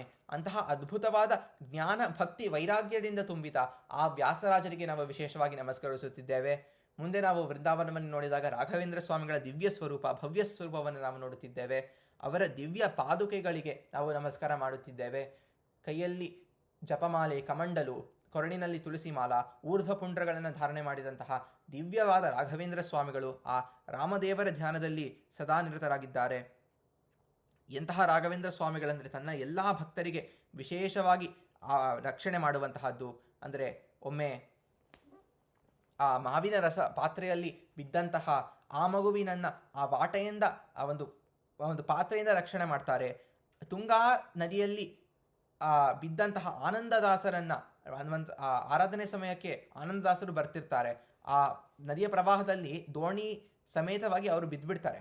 ಇನ್ನೇನು ಕೃಷ್ಣಾರ್ಪಣ ಮುಗ್ದೋಯ್ತು ಅಂತ ಅಂದ್ಕೊಂಡಾಗ 2 ನಾವಿಕರು ಬರ್ತಾರೆ ದೋಣಿಯಲ್ಲಿ. ಬಂದು ಅವರನ್ನು ಕೈಯಿಂದ ಎತ್ತಿ ಕೂಡಿಸಿ ವಿಚಾರ ಮಾಡಿ ಮತ್ತೆ ದಡಕ್ಕೆ ಸೇರಿಸ್ತಾರೆ ಮಂತ್ರಾಲಯ ಕ್ಷೇತ್ರಕ್ಕೆ. ಆ ಸಮಯದಲ್ಲಿ ಆನಂದದಾಸರು ಕೇಳ್ತಾರೆ, ಯಾರಪ್ಪ ನೀವು ಅಂತ. ಹೇಳ್ತಾರೆ, ನಾನು ರಾಗಪ್ಪ, ಇವ ವಾದಪ್ಪ ಅಂತ ಅವರಿಬ್ಬರು. ಆಮೇಲೆ ಹೊರಟು ಬಿಡ್ತಾರೆ. ಆಶ್ಚರ್ಯ ಆಗುತ್ತೆ, ಏನೋ ರಾಯರ ಅನುಗ್ರಹ ಅಂತ ಮುಂದೆ ಆರಾಧನೆ ಎಲ್ಲ ಮುಗಿಸ್ಕೊಂಡು ಇಬ್ರಾಮಪುರದ ಅಪ್ಪಾವರು ಸಿಗ್ತಾರಲ್ಲೇ. ಅವಾಗ ಕೇಳ್ತಾರೆ ಅವರು, ಇವರು ಯಾರೋ ವಾದಪ್ಪ ರಾಗಪ್ಪ ಅಂತ ಇಬ್ಬರು ಬಂದು ನನ್ನ ರಕ್ಷಿಸಿದ್ರು ಅಂತ. ಅವಾಗ ಇಬ್ರಾಮಪುರದ ಅಪ್ಪಾವರು ಹೇಳ್ತಾರೆ, ರಾಗಪ್ಪ ಅಂದರೆ ಯಾರು? ರಾಘವೇಂದ್ರ ಸ್ವಾಮಿಗಳು. ವಾದಪ್ಪ ಅಂದರೆ ಯಾರು? ನಮ್ಮ ವಾದೀಂದ್ರ ತೀರ್ಥರು. ಅದರಿಂದ ವಿಶೇಷವಾಗಿ ಈ ಸಂಸಾರ ಸಾಗರದಲ್ಲಿ ನಮ್ಮನ್ನು ರಕ್ಷಣೆ ಮಾಡುವಂತಹ ಇಬ್ಬರು ಕೂಡ ನಮ್ಮ ರಾಘವೇಂದ್ರ ತೀರ್ಥರು, ವಾದೀಂದ್ರ ತೀರ್ಥರು ಅಂತ ನಾವು ವಿಶೇಷವಾಗಿ ನಮ್ಮ ತಿಳಿಯಬೇಕು. ಇದನ್ನೇ ನಮ್ಮ ಗೋಪಾಲದಾಸರು ವಿಶೇಷವಾಗಿ ಸ್ತುತಿ ಮಾಡ್ತಾ ಹೇಳ್ತಾರಲ್ವಾ, ಗುರು ರಾಘವೇಂದ್ರರೇ ನಿಮ್ಮ ನಿಜ ಕರುಣದಿ ಸಂಚರಿಪ ಸುಜನರಿಗೆ ದುರಳರಿ ಮಾಡಲ್ಪಟ್ಟ ದುಷ್ಕೃತಗಳೆಲ್ಲ ಮುಂದೋಡದೆ ಹಿಂಜರಿದು ಓಡುವುದು ನಾಬಲ್ಲೆ ಅಂತ. ಯಾರು ಏನು ಮಾಡ್ತಾರೋ ರಾಘವೇಂದ್ರ ಸ್ವಾಮಿಗಳ ಮುಂದೆ ಏನು ಮಾಡಲಿಕ್ಕೆ ಸಾಧ್ಯವಿಲ್ಲ. ಗುರು ರಾಘವೇಂದ್ರರೇ ಕ್ಷುದ್ರ ಮೃಗಗಳೆಲ್ಲ ಒಂದಾಗಿ ಕೂಡಿ ಸಿಂಹಗೆ ಉಪದ್ರವ ಕೊಡಬಲ್ಲವೇ? ಅದೇ ರೀತಿಯಾಗಿ ಗುರು ರಾಘವೇಂದ್ರರೇ ನಿಮ್ಮ ಭದ್ರವಾದ ಕರುಣಾ ಅಭಯ ಛತ್ರದೊಳು ನಾನಿರಲು ನಿದ್ರೆಯಲ್ಲಿಯೂ ಭೀತಿ ಎನಗಿಲ್ಲ ಗೋಪಾಲ ವಿಠ್ಠಲನಾಣೆ. ರಾಘವೇಂದ್ರರ ಮಹಿಮೆ ಎಷ್ಟು ಅಂದರೆ ಗೋಪಾಲ ವಿಠ್ಠಲನಾಣೆ ಅಂದರೆ ಪರಮಾತ್ಮನ ಮೇಲೆ ಆಣೆ. ರಾಘವೇಂದ್ರರು ಇದ್ದಾರೆ ನಮ್ಮೊಂದಿಗೆ, ಯಾವ ಕಷ್ಟಗಳಿಲ್ಲ. ಅಂದರೆ ರಾಘವೇಂದ್ರ ಸ್ವಾಮಿಗಳ ಬಳಿಗೆ ಹೋಗಿ ನಾವು ಕಷ್ಟಗಳು ಹೇಳ್ಕೊಳ್ಳಿಕ್ಕೆ ಯಾವ ಒಂದು ಸರ್ವಥಾ ಮಾಡಲಿಕ್ಕೆ ಹೋಗಬಾರದು. ನಾವು ಕಷ್ಟಗಳ ಬಳಿಗೆ ಹೋಗಿ ರಾಘವೇಂದ್ರ ಸ್ವಾಮಿಗಳು ನಮ್ಮ ಬಳಿ ಇದ್ದಾರೆ, ಏನು ಮಾಡ್ತೀವೋ ಮಾಡ್ಕೋ ಅಂತ ನಾವು ಬಿಡಬೇಕು. ಅಂದರೆ ರಾಘವೇಂದ್ರ ಸ್ವಾಮಿಗಳು ನಮ್ಮ ರಕ್ಷಣೆ ಮಾಡೇ ಮಾಡ್ತಾರೆ ಎಂಬುವಂತಹ ಒಂದು ವಿಷಯ ಸಾಬೀತಾಗಿರುವಂತಹದ್ದು. ಅಂತಹ ರಾಘವೇಂದ್ರ ಸ್ವಾಮಿಗಳಿಗೆ ನಾವು ಶಿರಸಾಷ್ಟಾಂಗ ನಮಸ್ಕಾರ ಮಾಡುತ್ತಿದ್ದೇವೆ. ಮಾಡುವಂತಹ ಪ್ರಾರ್ಥನೆ ಒಂದೇ, ನ ಜಾನಾಮಿ ತೇಪಾದ ಸೇವಾ ವಿಧಾನಂ ಯಥಾಶಕ್ತಿ ಕಿಂತು ಸ್ವಯಂ ಸ್ತೌಮಿ ನೌಮಿ ಅವತ್ವಂ ಸದಾ ಶ್ರೀಗುರೋ ರಾಘವೇಂದ್ರ ಪ್ರಭೋ ಮೇ ಶಿರಸ್ಯಾಶು ಹಸ್ತಂ ನಿಧೇಹಿ. ರಾಘವೇಂದ್ರ ಸ್ವಾಮಿಗಳೇ, ನಿಮ್ಮ ಮಹಿಮೆ ನಾನು ಹೇಳಲಿಕ್ಕೇ ಸಾಧ್ಯವಿಲ್ಲ. ತೊದಲು ನುಡಿಗಳಿಂದ ನಿಮ್ಮನ್ನು ನಾನು ಸ್ತುತಿ ಮಾಡಿದ್ದೇನೆ, ಆದರೂ ಕೂಡ ನೀವು ಕರುಣಾಳುಗಳು. ಆದ್ದರಿಂದ ಪ್ರಭೋ ಮೇ ಶಿರಸ್ಯಾಶು ಹಸ್ತಂ ನಿಧೇಹಿ, ನನ್ನ ತಲೆಯ ಮೇಲೆ ನಿಮ್ಮ ಕೈಯನ್ನು ಇಟ್ಟು ಅನುಗ್ರಹ ಮಾಡಿ ಅಂತ ಹೇಳಿದಾಗ ರಾಘವೇಂದ್ರ ಸ್ವಾಮಿಗಳು ವಿಶೇಷವಾಗಿ ನಮ್ಮ ತಲೆಯ ಮೇಲೆ ಕೈಯಿಟ್ಟು ಅನುಗ್ರಹ ಮಾಡುತ್ತಿದ್ದಾರೆ. ಏನು ಬೇಕು ಮಗು ಅಂತ ಕೇಳಿದಾಗ ನಾವು ಮಾತೆಗೆ ಬರಲ್ಲ. ರಾಘವೇಂದ್ರ ಸ್ವಾಮಿಗಳೇ, ಇಷ್ಟು ದಿನ ನಾನು ಮಠಕ್ಕೆ ಬಂದು ಏನೋ ಲೌಕಿಕದ ಆಸೆಗಳನ್ನು ಕೇಳುತ್ತಿದ್ದೆ, ಆದರೆ ಯಾವ ಲೌಕಿಕದ ಆಸೆ ಬೇಕಿಲ್ಲ, ನೀವೇ ಹೇಳಿದ್ರಲ್ವ ಪ್ರಹ್ಲಾದರಾಜರಾಗಿ. ಆದ್ದರಿಂದ ನಿಜ ಭೃತ್ಯ ಪಾರ್ಶ್ವಂ, ನಿಮ್ಮ ಭಕ್ತರ ಸೇವೆ, ಪರಮಾತ್ಮನ ವಿಶೇಷವಾಗಿರುವಂತಹ ಸೇವೆ ನನಗೆ ಕರುಣಿಸಿ ಅಂತ ಹೇಳಿದಾಗ ರಾಘವೇಂದ್ರ ಸ್ವಾಮಿಗಳು ಹೇಳ್ತಾರೆ, ಎಲ್ಲ ಹರಿದಾಸರಿಗೆ ತವರಮನೆಯಂತಿರುವ ಆ ಒಂದು ತಿರುಮಲ ಕ್ಷೇತ್ರಕ್ಕೆ ಹೋಗು. ಅಲ್ಲೇ ನನ್ನ ಸ್ವಾಮಿ, ನಿಮ್ಮ ಸ್ವಾಮಿ, ಎಲ್ಲರ ಸ್ವಾಮಿಯಾಗಿರುವಂತಹ ಆ ಶ್ರೀನಿವಾಸನಿರ್ತಾನೆ. ಅವನ ದರ್ಶನವನ್ನು ನೀನು ಪಡೆದುಕೊಂಡಾಗ ಅವನ ಭಕ್ತರ ಸೇವೆ ನಿನಗೆ ದೊರಕುತ್ತದೆ. ಹಾಗೂ ಮುಂದೆ ಅವನನ್ನು ಕಾಣಲಿಕ್ಕೆ ವಿಶೇಷವಾಗಿ ಒಂದು ಸಾಧನೆ ಮಾಡಲಿಕ್ಕೆ ಒಂದು ಸಾಧ್ಯತೆ ಬರುತ್ತೆ ಅಂತ ಹೇಳಿದಾಗ ರಾಘವೇಂದ್ರ ಸ್ವಾಮಿಗಳ ಅನುಗ್ರಹಪೂರ್ವಕವಾಗಿ ನಾವು ತಿರುಮಲ ಕ್ಷೇತ್ರಕ್ಕೆ ಬಂದಿದ್ದೇವೆ.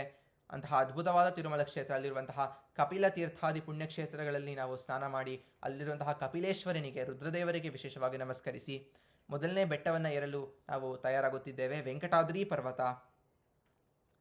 ಹಿಂದೆ ಮಾಧವ ಬ್ರಾಹ್ಮಣನು ಮಾಡಿದಂತಹ ಪಾಪಗಳು, ತನ್ನ ಸ್ವಧರ್ಮವನ್ನು ಬಿಟ್ಟು ಸ್ವಧರ್ಮಾದಿಗಳನ್ನು ಬಿಟ್ಟು ಪರಸ್ತ್ರೀಯರ ಸಂಘದಿಂದ ತಾನು ಹಾಳಾದ, ಆದರೂ ಕೂಡ ತಾನು ಪಶ್ಚಾತ್ತಾಪವನ್ನು ಪಟ್ಟು ಈ ಕಪಿಲೇಶ್ವರ ಕ್ಷೇತ್ರದಲ್ಲಿ ಪಿಂಡ ಪ್ರದಾನಾದಿಗಳನ್ನು ಮಣ್ಣಿನಿಂದ ಮಾಡಿದರು. ಆ ಬೆಟ್ಟವನ್ನು ಮುಟ್ಟುತ್ತಾನೆ. ಆ ಸಮಯದಲ್ಲಿ ಎಲ್ಲ ಪಾಪಗಳು ವಾಂತಿ ರೂಪದಲ್ಲಿ ಹೊರಬರುತ್ತವೆ. ಯಾಕೆಂದರೆ ಪರಮಾತ್ಮ ವೇಂ ಎಂಬುವಂತಹ ಪಾಪವನ್ನು ನಾಶ ಮಾಡ್ತಾನೆ. ಆದ್ದರಿಂದಲೇ ಅವನಿಗೆ ವೆಂಕಟ ಎಂಬುವಂತಹ ಶಬ್ದ ನಮಗೆ ಹೇಳ್ತೀವಿ. ವೆಂಕಟೇಶ, ವೆಂಕಟಾದ್ರಿ ಅಂದರೆ ನಮ್ಮ ಪಾಪ ನಾಶ ಮಾಡುವಂತಹ ಈ ದಿವ್ಯವಾದ ಪರ್ವತ. ಅಂತಹ ದಿವ್ಯವಾದ ಪರ್ವತದ ಸ್ಪರ್ಶದಿಂದ ನಮ್ಮೆಲ್ಲರ ಪಾಪವು ಕೂಡ ಪರಮಾತ್ಮ ನಾಶ ಮಾಡುತ್ತಿದ್ದಾನೆ. ಮುಂದೆ ಸಾಧನೆಗೆ ಬಾಧಕವಾಗಿರುವಂತಹ ಆ ಎಲ್ಲ ಪಾಪ ನಾಶ ಮಾಡ್ತಾನೆ ಎಂಬುವಂತಹ ಪ್ರಾರ್ಥನೆಯನ್ನು ಮಾಡಿಕೊಂಡು ನಾವು ಮುಂದಿನ ಬೆಟ್ಟವನ್ನು ಏರುತ್ತಿದ್ದೇವೆ. ವೆಂಕಟಾದ್ರಿ ನಿವಾಸ ಗೋವಿಂದ ಗೋವಿಂದ. ಎರಡನೇ ಪರ್ವತ ನಾವು ಶೇಷಾದ್ರಿ ಪರ್ವತವನ್ನು ಏರುತ್ತಿದ್ದೇವೆ.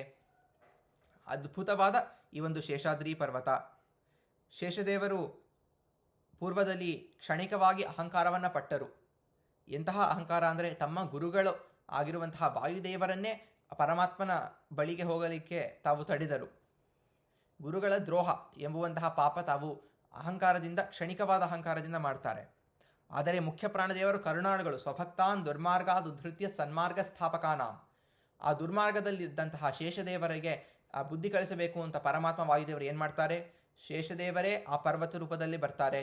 ವಾಯುದೇವರು ಎತ್ತಿ ತೋರಿಸ್ಕೊಡ್ತಾರೆ ಅವರ ಸಾಮರ್ಥ್ಯ ಎಷ್ಟು ಅಂತ. ವೈಕುಂಠದಲ್ಲಿದ್ದಂತಹ ಆ ಒಂದು ಪರ್ವತವನ್ನು ಈ ವೆಂಕಟಾದ್ರಿ ಕ್ಷೇತ್ರಕ್ಕೆ ತಂದು ಶೇಷಾದ್ರಿ ಎಂಬುವಂತಹ ಪರ್ವತದ ರೂಪದಲ್ಲಿ ಶೇಷದೇವರು ವಿಶೇಷವಾಗಿ ಉಪಸ್ಥಿತರಿರ್ತಾರೆ. ಅಂತಹ ಶೇಷದೇವರಿಗೆ ಹೇಗೆ ವಾಯುದೇವರು ಕ್ಷಣಿಕವಾದ ಅಹಂಕಾರವನ್ನು ನಾಶ ಮಾಡಿದರೋ ಅದೇ ರೀತಿಯಾಗಿ ನಾವು ಕೂಡ ನಾಶ ಮಾಡಿಕೊಳ್ಬೇಕು. ಯಾಕೆಂದರೆ ಶೇಷದೇವರು ಮಂತ್ರಾಭಿಮಾನಿ, ಮಂತ್ರಗಳಿಗೆ ಅಭಿಮಾನಿ. ಗರುಡದೇವರು ವೇದಾಭಿಮಾನಿ.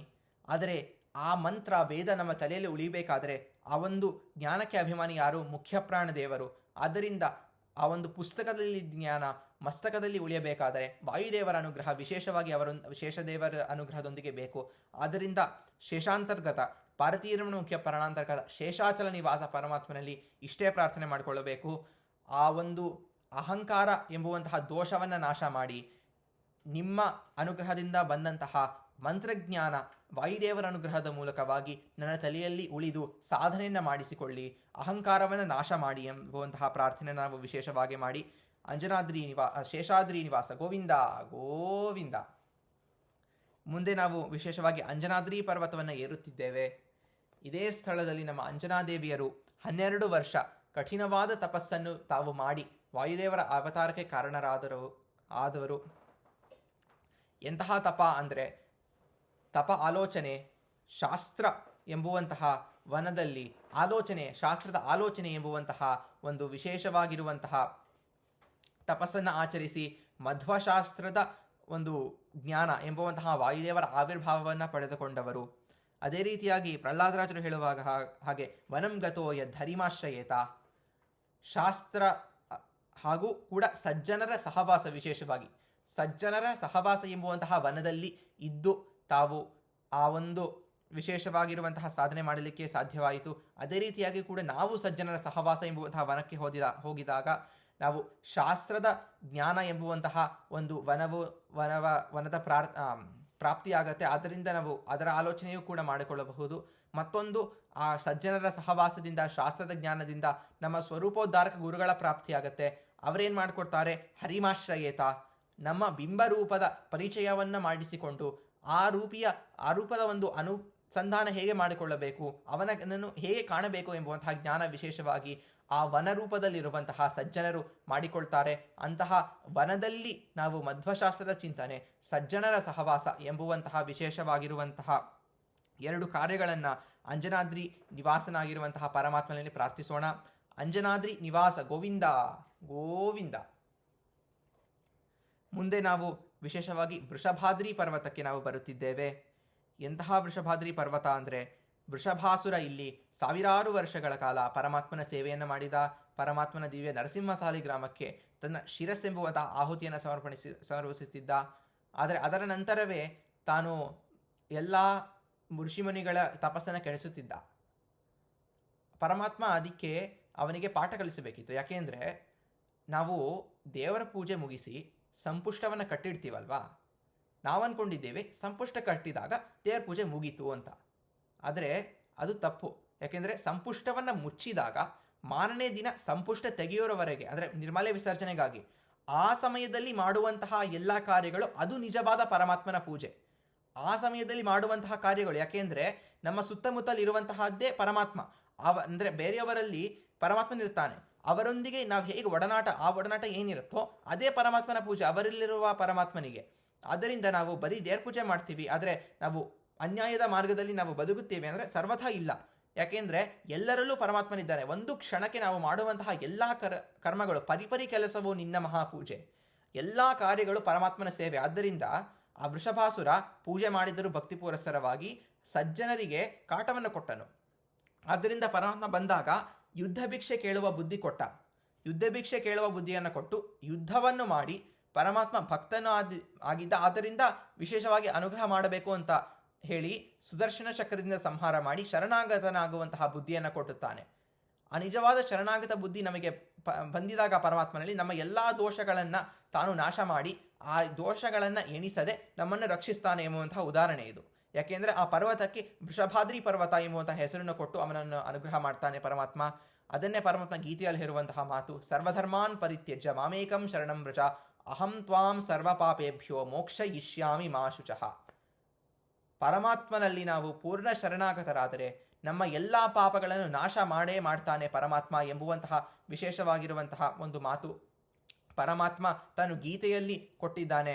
ಆದ್ದರಿಂದ ಈ ಒಂದು ವಿಶ್ವಾಸದಲ್ಲಿ ನಾವು ಪರಮಾತ್ಮನಲ್ಲಿ ಶರಣಾಗತರಾಗಬೇಕು.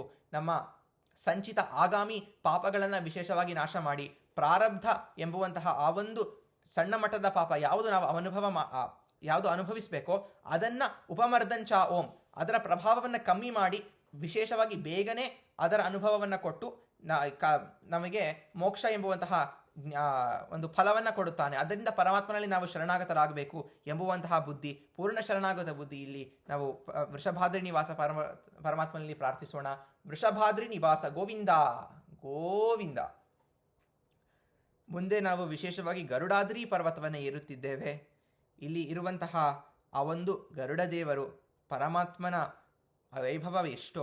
ಗರುಡನನ್ನು ಏರಿ ಬರುವಂತಹ ಪರಮಾತ್ಮ ಎಂತಹ ಗರುಡ ದೇವರು ಅಂದರೆ, ನಮ್ಮ ಗೋಪಾಲದಾಸರು ಸ್ವಾರಸ್ಯ ನೋಡಿ. ಗೋಪಾಲದಾಸರ ಅದ್ಭುತ ಚಿಂತನೆ ಇದು. ಅವರು ಹಾಗೂ ಅವರ ಶಿಷ್ಯರು ಅಂದರೆ ವರದ ಗೋಪಾಲದಾಸರು, ಗುರುಗೋಪಾಲದಾಸರು, ತಮ್ಮಂದಿರೆಲ್ಲರು ಅವರು ಪರಮಾತ್ಮನ ಸ್ತುತಿ ಮಾಡಿದಾಗ ಯಾವಾಗಲೂ ಒಂದು ಮಾತು ಹೇಳ್ತಾರೆ. ಪರಮಾತ್ಮ ಗಜೇಂದ್ರ ಮೋಕ್ಷ ಸಮಯದಲ್ಲಿ ಹೇಗೆ ಬಂದನು ಅಂತ ಆ ಒಂದು ವಿವರವನ್ನು ಕೊಡ್ತಾರೆ. ಅಂದರೆ ಹೇಗೆ ಅಂದರೆ, ಗಜರಾಜ ಶರಣಾಗತನಾಗ್ತಾನೆ ಪರಮಾತ್ಮನಲ್ಲಿ. ಸಾವಿರಾರು ವರ್ಷ ಪರಮಾತ್ಮನ ಮರ್ತಿರ್ತಾನೆ, ಆದರೂ ಕೂಡ ಒಂದು ಕ್ಷಣಕ್ಕೆ ಪರಮಾತ್ಮನಿದ್ದಾನೆ ಎಂಬುವಂತಹ ಜ್ಞಾನ ಬಂದಾಗ ಹೇಗೆ ಪರಮಾತ್ಮ ಬರ್ತಾನೆ ಅಂದರೆ, ಮಡದಿಗೆ ಹೇಳದೆ ದುಡಿದುಣೆ ಬಂದು ಹಿಡಿದು ನಕ್ರನ ಬಾಯ ಅಂತ ಗೋಪಾಲದಾಸರು ಹೇಳ್ತಾರೆ. ಅಂದರೆ ಪರಮಾತ್ಮ ಲಕ್ಷ್ಮೀದೇವಿಗೂ ಒಂದು ಮಾತು ಹೇಳಲ್ಲ, ಹಾಗೆ ಬಂದ್ಬಿಡ್ತಾನೆ. ಆದರೆ ಯಾರೊಂದಿಗೆ ಬರ್ತಾನೆ? ಗರುಡದೇವರೊಂದಿಗೆ ಬರ್ತಾನೆ. ಅಂದರೆ ವೇಗವಾಗಿ ಬರಬೇಕಲ್ವಾ, ವೇಗವಾಗಿ ಪರಮಾತ್ಮ ಗರುಡನೊಂದಿಗೆ ಸದಾಕಾಲ ಬಂದು ಭಕ್ತರನ್ನು ರಕ್ಷಿಸ್ತಾನೆ. ಅಂದರೆ ಗರುಡ ದೇವರಲ್ಲಿ ಮುಖ್ಯ ಪ್ರಾಣದೇವರ ಮೂಲಕವಾಗಿ ಅಂತ ನಾವು ತಗೋಬೇಕು. ಆದರೆ ಗರುಡ ದೇವರು ಎಷ್ಟು ಮುಖ್ಯ ಪರಮಾತ್ಮನಿಗೆ ಅಂದರೆ, ಪರಮಾತ್ಮ ಭಕ್ತರನ್ನು ರಕ್ಷಣೆ ಮಾಡಲಿಕ್ಕೆ ಬಂದಾಗೆಲ್ಲ ಗರುಡ ದೇವರೊಂದಿಗೆ ಬಂದು ನಮ್ಮನ್ನು ರಕ್ಷಿಸ್ತಾರೆ. ಆದ್ದರಿಂದ ಗರುಡ ಗಮನ ಅಂತ ನಾವು ಪರಮಾತ್ಮನನ್ನು ನಾವು ಚಿಂತಿಸಿದಾಗ, ನಾವು ಯಾವ ಕಾರ್ಯಕ್ಕೆ ಹೊರಟಿದ್ದೇವೋ ಆ ಗರುಡ ಗಮನನಾದ ಪರಮಾತ್ಮ ವೇಗವಾಗಿ ಆ ಕಾರ್ಯವನ್ನು ಮಾಡಿಸಿ ನಮ್ಮನ್ನು ಸರಿಯಾಗಿ ಆ ಒಂದು ಕಾರ್ಯ ಆಗುವಂತಹ ವ್ಯವಸ್ಥೆಯನ್ನು ಮಾಡಿಕೊಡ್ತಾನೆ. ಎಂತಹ ಗರುಡ ದೇವರು ಅಂದರೆ ಸುಪರ್ಣಾಂಸಗ, ಸುಪರ್ಣ ಒಳ್ಳೆಯ ಪರ್ಣಗಳಿಂದ ಪರಮಾತ್ಮನನ್ನು ಹೊತ್ತಿದ್ದಾರೆ. ಅಂದರೆ ಜ್ಞಾನ ಭಕ್ತಿ ಎಂಬುವಂತಹ ರೇಖೆಗಳು ಅಂತ ನಾವು ತೆಗೆದುಕೊಳ್ಳಬಹುದು. ಆದರೆ ವಿಶೇಷವಾಗಿ 2 ಇಂದ್ರಿಯಗಳಷ್ಟೇ ಅಲ್ಲ, 11 ಇಂದ್ರಿಯಗಳಿಂದ ಪರಮಾತ್ಮನನ್ನು ವಿಶೇಷವಾಗಿ ಸ್ತುತಿ ಮಾಡುತ್ತಿದ್ದಾರೆ. ಆದ್ದರಿಂದಲೇ ಪರಮಾತ್ಮನಿಗೆ ಅತ್ಯಂತ ಪ್ರೀತ್ಯಾಸ್ಪದರಾದ ಗರುಡ ದೇವರು ವೇದಾಭಿಮಾನಿಗಳು. ಅಂತಹ ವೇದಾಭಿಮಾನಿಗಳಾದ ಗರುಡದೇವರು ವಾಗಭಿಮಾನಿ ಅಥವಾ ಮಂತ್ರಾಭಿಮಾನಿ ಆಗಿರುವಂತಹ ಶೇಷದೇವರ ಅನುಗ್ರಹದಿಂದ ನಮಗೆ ಪರಮಾತ್ಮನ ಜ್ಞಾನವನ್ನು ಬರಲಿ, ಪರಮಾತ್ಮನ ಸೇವೆ ಎಂಬುವಂತಹ ಒಂದು ಭಾಗ್ಯವೂ ಕೂಡ ನಮಗೆ ದೊರಕಲಿ ಅಂತ ನಾವು ಪ್ರಾರ್ಥನೆ ಮಾಡಬೇಕು. ಅಂತಹ ಗರುಡದೇವರೊಂದಿಗೆ ನಾವು ತಿಳಿದುಕೊಳ್ಳಬೇಕಾಗಿರುವಂತಹ ಮುಖ್ಯವಾದ ಸಂದೇಶವೇ ಈ ಒಂದು ದಾಸತ್ವ ಭಾವ. 11 ಇಂದ್ರಿಯಗಳಿಂದ ಪರಮಾತ್ಮನನ್ನು ನಾವು ಸದಾಕಾಲ ಸ್ತುತಿ ಮಾಡಬೇಕು, ಅವನಿಗೆ ಸೇವೆ ಮಾಡಬೇಕು. ನಾವು ಮಾಡುವಂತಹ ಪ್ರತಿಯೊಂದು ಕ್ರಿಯೆ ಬರೀ ದೇವರ ಪೂಜೆ ಅಲ್ಲ, ನಾವು ಎಲ್ಲರೊಂದಿಗೆ ಒಡನಾಟನಾಗುವಂತಹದ್ದು, ಎಲ್ಲ ಕಾರ್ಯಗಳು ಪರಿಪರಿ ಕೆಲಸವು ನಿನ್ನ ಮಹಾಪೂಜೆಯಾಗಲಿ ಅಂತ ನಾವು ಆ ಸಂಪೂರ್ಣ ದಾಸತ್ವ ಭಾವವನ್ನು ಶರಣಾಗತ ಬುದ್ಧಿಯೊಂದಿಗೆ ನಾವು ಪರಮಾತ್ಮನಲ್ಲಿ ಪ್ರಾರ್ಥಿಸೋಣ. ಗರುಡಾದ್ರಿ ನಿವಾಸ ಗೋವಿಂದ ಗೋವಿಂದ. ಮುಖ್ಯವಾಗಿ ನಾವು ಆನಂದಾದ್ರಿ ಪರ್ವತಕ್ಕೆ ನಾವು ವೇಗವಾಗಿ ಬರುತ್ತಿದ್ದೇವೆ. ಅದ್ಭುತವಾದ ಆನಂದಾದ್ರಿ ಪರ್ವತ, ಆನಂದ ಸ್ವರೂಪನಾಗಿರುವಂತಹ ಪರಮಾತ್ಮ, ಸಚ್ಚಿದಾನಂದಾತ್ಮ ಅಂದರೆ ಆನಂದ ಸ್ವರೂಪಿ, ಅವನಲ್ಲಿ ಆನಂದವಿದೆ ಎಂಬುವಂತಹ ಕಾರಣಕ್ಕಾಗಿ ನಮಗೆ ಆನಂದ ಕೊಡಲಿಕ್ಕೆ ಯೋಗ್ಯನು ಪರಮಾತ್ಮ. ಅದರಿಂದ ಪರಮಾತ್ಮ ಸುಖಪೂರ್ಣ, ಆನಂದಪೂರ್ಣ ಅಂತ ನಾವು ಕೊಂಡಾಡಿದಾಗ ನಮ್ಮಲ್ಲಿರುವಂತಹ ಸ್ವರೂಪಾನಂದದ ಒಂದು ಅನುಭವ ಪರಮಾತ್ಮ ಕರುಣಿಸ್ತಾನೆ. ಯಾಕೆಂದರೆ ಯಥಾ ಯಂ ಉಪಾಸನೆ ತಥೈವ ತಂಭವತಿ. ನಾವು ಪರಮಾತ್ಮನನ್ನು ಸುಖಪೂರ್ಣ ಅಂತ ನಾವು ಯೋಚಿಸಿದಾಗ, ಚಿಂತನೆ ಮಾಡಿದಾಗ, ಪರಮಾತ್ಮ ಸುಖಪೂರ್ಣ ಎಂಬುವಂತಹ ತತ್ವ ನಮ್ಮಲ್ಲೂ ಕೂಡ ನಮಗೆ ಕೂಡ ಆ ಒಂದು ತತ್ವದ ಒಂದು ಅನುಭವ ಆಗತ್ತೆ. ಅಂದರೆ ನಮ್ಮಲ್ಲಿರುವಂತಹ ಸುಖದ ಅನುಭವ ಆಗತ್ತೆ.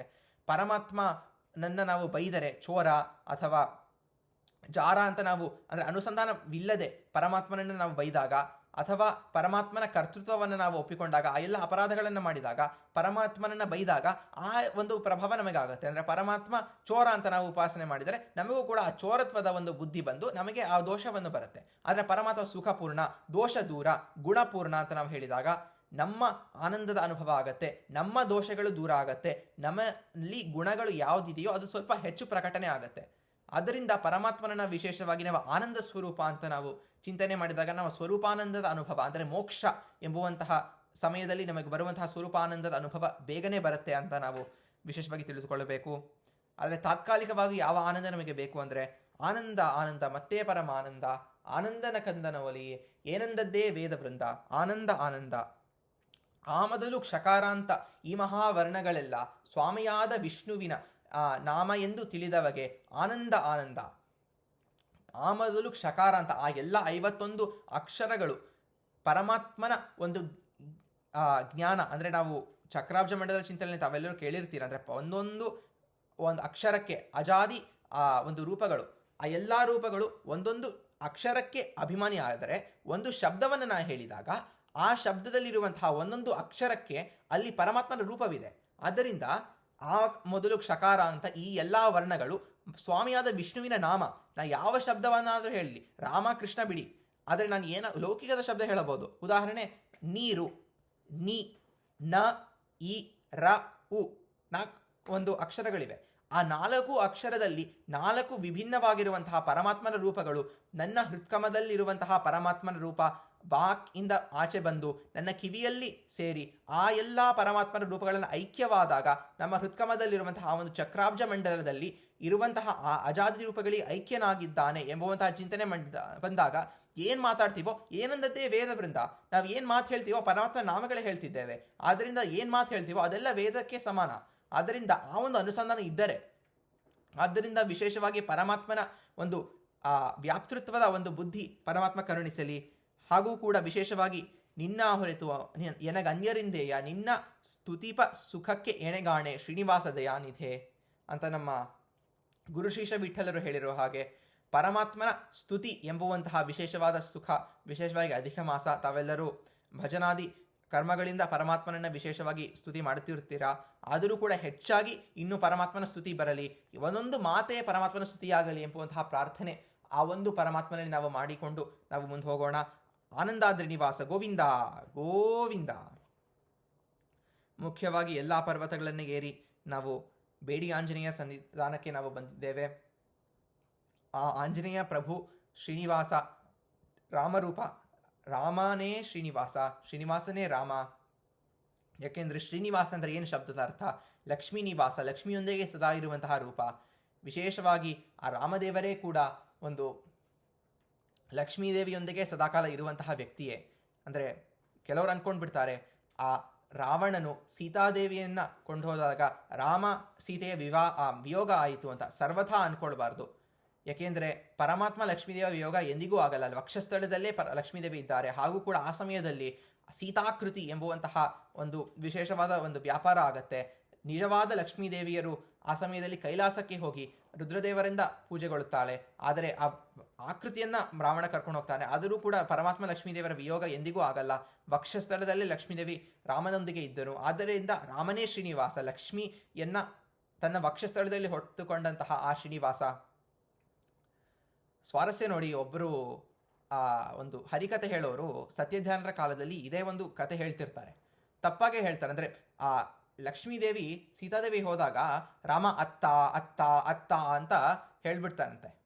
ಆವಾಗ ಸತ್ಯಧ್ಯಾನರು ಹೇಳ್ತಾರೆ, ಆ ರಾಮ ಅತ್ತ ಅದು ಅಳ್ಳಲಿಲ್ಲ ಎಂಬುವಂತಹ ಒಂದು ತತ್ವಕ್ಕೇನೆ ನಾನು ಸನ್ಯಾಸ ತಗೊಂಡಿದ್ದೇನೆ. ಅಂದರೆ ಅರ್ಥಾತ್ ರಾಮನೇ ಸರ್ವೋತ್ತಮ, ಅವನ ಅತ್ತಿಲ್ಲ, ಆ ಒಂದು ದೋಷ ಇಲ್ಲ ಅವನಲ್ಲಿ ಅಂತ ನಾನು ಪರಮಾತ್ಮನ ಸರ್ವೋತ್ತಮನ ಸಾರಲಿಕ್ಕೆ ನಾನು ಸನ್ಯಾಸ ತಗೊಳ್ತಿದ್ದೇನೆ. ನೀನು ಅತ್ತ ಅತ್ತ ಅಂತಿದ್ರೆ ಬಹಳ ಕಷ್ಟ ಆಗತ್ತೆ, ಇದು ತಪ್ಪು ಅಂತ ಹೇಳಿದಾಗ ಅವನೇನು ಹೇಳ್ತಾನೆ, ನಾನು ಅತ್ತ ಅತ್ತ ಅಂತ ಹೇಳಿ ಅಭ್ಯಾಸ ಆಗಿಬಿಟ್ಟಿದೆ, ನಾನು ಏನು ಹೇಳಲಿ ಅಂತ ಕೇಳಿದಾಗ ಸತ್ಯಧ್ಯಾನರ ಅದ್ಭುತವಾದ ಮಾತು, ಅತ್ತಾ ಚರಾಚರ ಗ್ರಹಣಾತ್ ಅಂತ ಹೇಳ್ಬಿಡು ಅಂತ.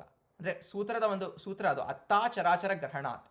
ಪರಮಾತ್ಮ ಅತ್ತ ಅಂದರೆ ಭೋಕ್ತೃನಾಗಿರುವಂತಹ ಶ್ರೀರಾಮಚಂದ್ರನು ಎಲ್ಲ ಜಗತ್ತನ್ನು ನುಂಗಲಿಕ್ಕೆ ಸಾಧ್ಯ ಆಗಿರುವಂತಹ ವ್ಯಕ್ತಿ. ರಾಮ ಅತ್ತ ಅಂದರೆ ರಾಮ ಸರ್ವೋತ್ತಮನಾದ ಶ್ರೀನಿವಾಸನೇ, ಅವನು ಎಲ್ಲ ಜಗತ್ತನ್ನು ಸಂಹಾರ ಮಾಡುವಂತಹ ಪರಮಾತ್ಮ ಎಂಬುವಂತಹ ತತ್ವ. ಅಂದರೆ ಈ ಕಥೆಯ ಸಾರ ಏನು ಅಂದರೆ, ಪರಮಾತ್ಮ ಲಕ್ಷ್ಮೀದೇವಿಯ ವಿಯೋಗ ಎಂದಿಗೂ ಆಗಲ್ಲ, ಆ ವಿಯೋಗ ಎಂದಿಗೂ ಆಗಲ್ಲ ಎಂಬುವಂತಹ ತತ್ವ ನಾವು ವಿಶೇಷವಾಗಿ ತಿಳಿದುಕೊಂಡು ಆ ಬೇಡಿ ಆಂಜನೇಯನಲ್ಲಿ ಪ್ರಾರ್ಥನೆ ಮಾಡೋಣ. ಶ್ರೀನಿವಾಸನಾಗಿರುವಂತಹ ನಿನ್ನ ಸ್ವಾಮಿ ರಾಮಚಂದ್ರದೇವರ ದರ್ಶನವನ್ನು ಈ ಬೆಟ್ಟದಲ್ಲಿರುವಂತಹ ಶ್ರೀನಿವಾಸ ರೂಪದಲ್ಲಿ ನಾವು ಮಾಡುತ್ತಿದ್ದೇವೆ. ವಿಶೇಷವಾಗಿ ಅನುಗ್ರಹಿಸುವಂತ ನಾವು ಪ್ರಾರ್ಥಿಸಾಗ ನಾವು ಮುಖ್ಯ ಪ್ರಾಣದೇವರ ಅನುಗ್ರಹವನ್ನು ಪಡೆದುಕೊಂಡು ಮುಂದೆ ಏರುತ್ತಿದ್ದೇವೆ. ವಿಶೇಷವಾಗಿ ಶ್ರೀನಿವಾಸನ ಸ್ಮರಣೆಯನ್ನು ನಾವು ಮಾಡಿಕೊಳ್ಳುತ್ತಾ ಬಂದಿದ್ದೇವೆ. ನಾವು ಪುರಂದರದಾಸರು ವಿಜಯದಾಸರು ಮಾಡಿರುವಂತಹ ಪರಮಾತ್ಮನ ಒಂದು ಚಿಂತನೆಯನ್ನು ಮಾಡಿಕೊಳ್ಳುತ್ತಾ ಬೆಟ್ಟವನ್ನು ಏರುತ್ತಿದ್ದೇವೆ. ಎಂತಹ ಚಿಂತನೆ ಅದ್ಭುತ. ಮುಪ್ಪು ಇಲ್ಲದ ಅಪ್ಪ ತಿರುಪತಿ ತಿಮ್ಮಪ್ಪ, ಮುಪ್ಪು ಇಲ್ಲದ ತಾಯಿ ಅಲಮೇಲು ಮಂಗಾಯಿ, ಮುಪ್ಪು ಇಲ್ಲದ ಗುರು ಶ್ರೀಮದಾಚಾರ್ಯರು, ಮುಪ್ಪು ಇಲ್ಲದ ಬಾಂಧವರು ಹರಿಭಕ್ತರು, ಮುಪ್ಪು ಇಲ್ಲದ ಧನ ಹರಿನಾಮ ಸಾಧನ, ಮುಪ್ಪು ಇಲ್ಲದ ಸದನ ದಿವ್ಯಾನಂತಾಸನ, ಮುಪ್ಪೇ ಇಲ್ಲ ಎಮ್ಮ ಸೌಭಾಗ್ಯಕ್ಕೆ, ಮುಪ್ಪೂರದೊಳಗೆ ಹರಿದಾಸರಿಗೆ ಎಣೆಯ, ಮುಪ್ಪರ ಗೆಲಿದ ಅನಘ ವಿಜಯ ವಿಠ್ಠಲರೇಯ, ಅಪ್ಪ ಭಕ್ತರ ಒಡನಾಡುವುದು ತಪ್ಪ. ಮುಪ್ಪು ಇಲ್ಲದ ಅಪ್ಪ ನಮ್ಮ ತಿರುಪತಿಯ ತಿಮ್ಮಪ್ಪ, ಯಾವ ಕೊನೆಗಾಣದ ಅತ್ತನಾಗಿರುವಂತಹ ಜಗತ್ತನ್ನು ಸಂಹಾರ ಮಾಡುವಂತಹ ಮುಪ್ಪು ಇಲ್ಲದ ನಮ್ಮ ಅಪ್ಪ ತಿರುಪತಿಯ ತಿಮ್ಮಪ್ಪನ ದರ್ಶನ. ನಮ್ಮ ತಾಯಿ ಅಲಮೇಲು ಮಂಗಾಯಿ ಅಂದರೆ ನಮ್ಮ ವಿಶೇಷವಾಗಿ ಪದ್ಮಾವತಿ ದೇವಿಯರು, ಲಕ್ಷ್ಮೀ ದೇವಿಯರು. ಮುಪ್ಪು ಇಲ್ಲದ ಗುರು, ಅನಂತ ಜನ್ಮಕ್ಕೆ ಗುರುಗಳಾಗಿರುವಂತಹ ಮುಖ್ಯ ಪ್ರಾಣದೇವರು ಇಲ್ಲಿ ವಿಶೇಷವಾಗಿ ನೆಲೆಸಿದ್ದಾರೆ ಅಂಜನಾದ್ರಿ ಪರ್ವತದಲ್ಲಿ. ಮುಪ್ಪು ಇಲ್ಲದ ಬಾಂಧವರೊಂದಿಗೆ ನಾವು ಹೊರಟಿದ್ದೇವೆ, ಹರಿಭಕ್ತರು ಎಂಬುವಂತಹ ಬಾಂಧವರು. ಯಾವ ನಾಮವನ್ನು ಹೇಳುತ್ತಿದ್ದೇವೆ ಅಂದರೆ ನಮ್ಮ ವಿಶೇಷವಾದ ಧನವನ್ನು ಕೊಂಡೊಯ್ಕೊಳ್ತಿದ್ದೇವೆ. ಯಾವುದು ಹರಿನಾಮ ಎಂಬುವಂತಹ ಒಂದು ಧನ. ಎಂತಹ ಸದನಕ್ಕೆ ನಾವು ಹೋಗುತ್ತಿದ್ದೇವೆ ಅಂದರೆ ದಿವ್ಯಾನಂತಾಸನ, ಪರಮಾತ್ಮನ ದಿವ್ಯ ಅನಂತಾಸನ ರೂಪದಲ್ಲಿರುವಂತಹ ಈ ಒಂದು ಕ್ಷೇತ್ರಕ್ಕೆ ನಾವು ಬಂದಿದ್ದೇವೆ.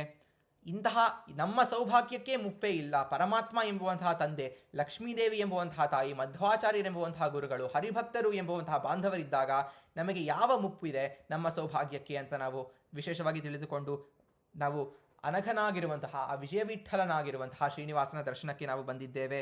ಅಂತಹ ದಿವ್ಯವಾದ ಶ್ರೀನಿವಾಸನನ್ನು ನಾವು ನೋಡುತ್ತಿದ್ದೇವೆ.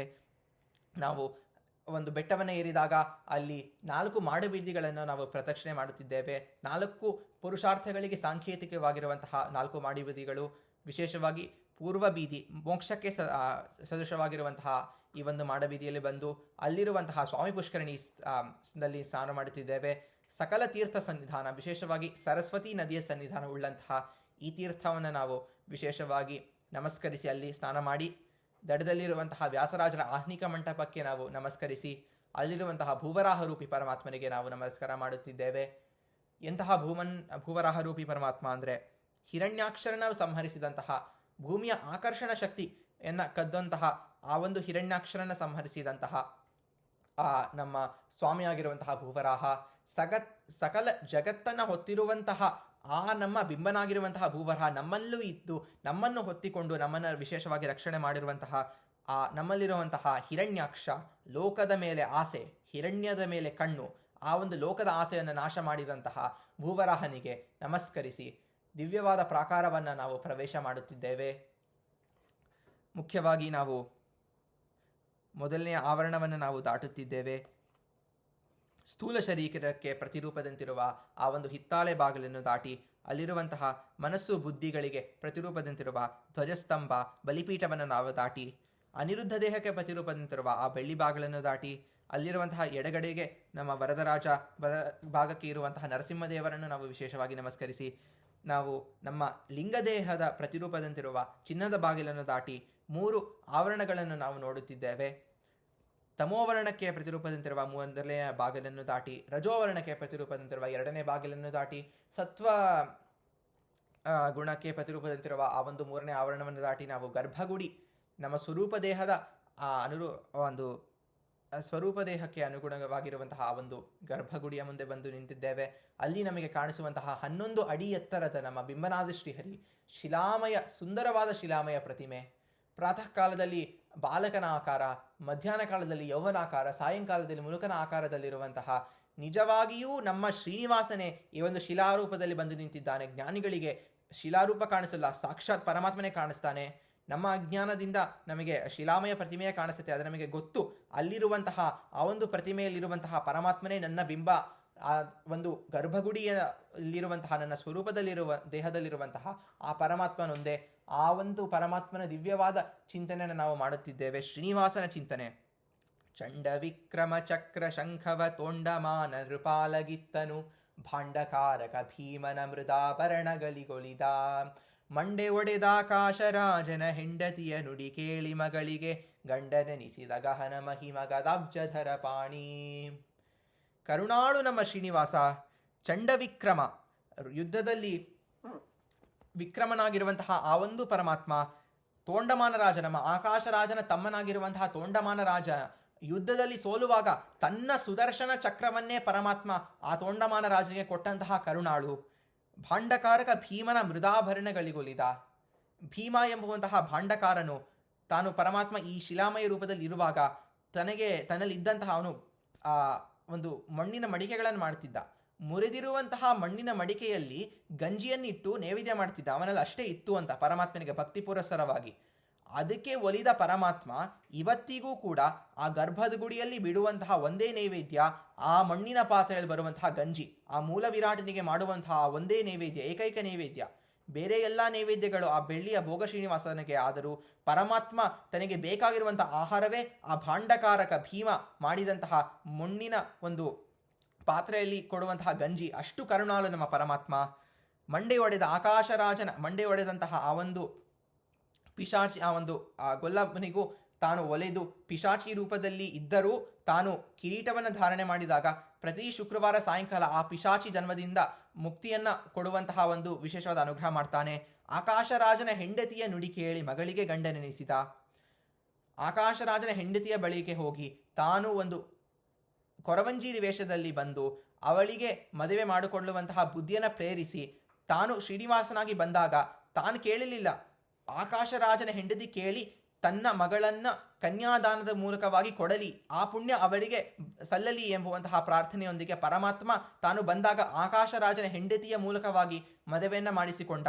ಅಂತಹ ದಿವ್ಯವಾದ ಕರುಣಾಳು ನಮ್ಮ ಶ್ರೀನಿವಾಸನನ್ನು ನಾವು ಆಪಾದಮೌಳಿ ಪರ್ಯಂತವಾಗಿ ನಾವು ನೋಡುತ್ತಿದ್ದೇವೆ.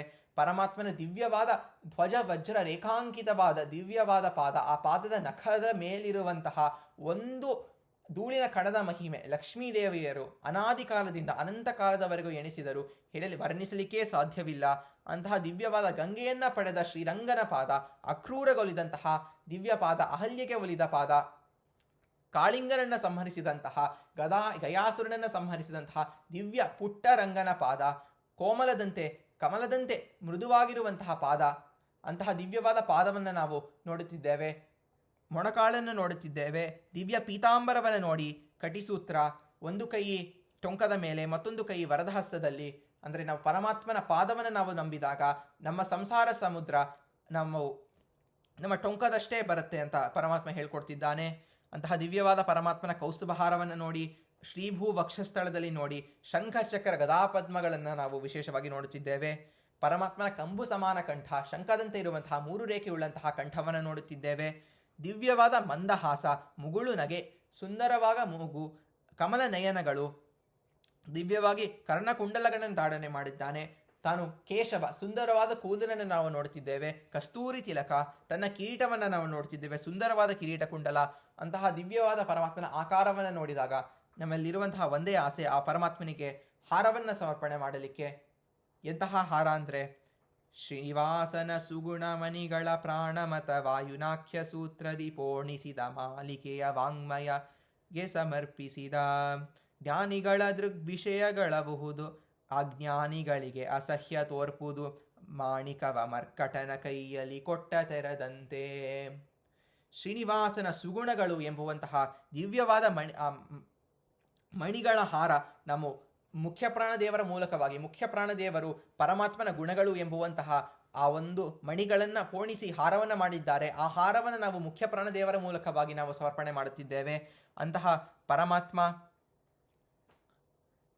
ದಿವ್ಯವಾದ ಅವನ ರೂಪಗಳು, ಸಕಲ ಪರಮಾತ್ಮನ ರೂಪಗಳನ್ನು ನಾವು ನೋಡುತ್ತಿದ್ದೇವೆ. ದೋಷದೂರನಾದ ಪರಮಾತ್ಮನಿಗೆ ನಾವು ಮಾನಸ ಪೂಜೆ ಮಾಡುವಂತಹ ಒಂದು ಪ್ರಾರ್ಥನೆಯನ್ನು ನಾವು ಮಾಡಿಕೊಂಡಾಗ ಪರಮಾತ್ಮ ಆ ಒಂದು ಭಾಗ್ಯವನ್ನು ಕರುಣಿಸುತ್ತಿದ್ದಾನೆ.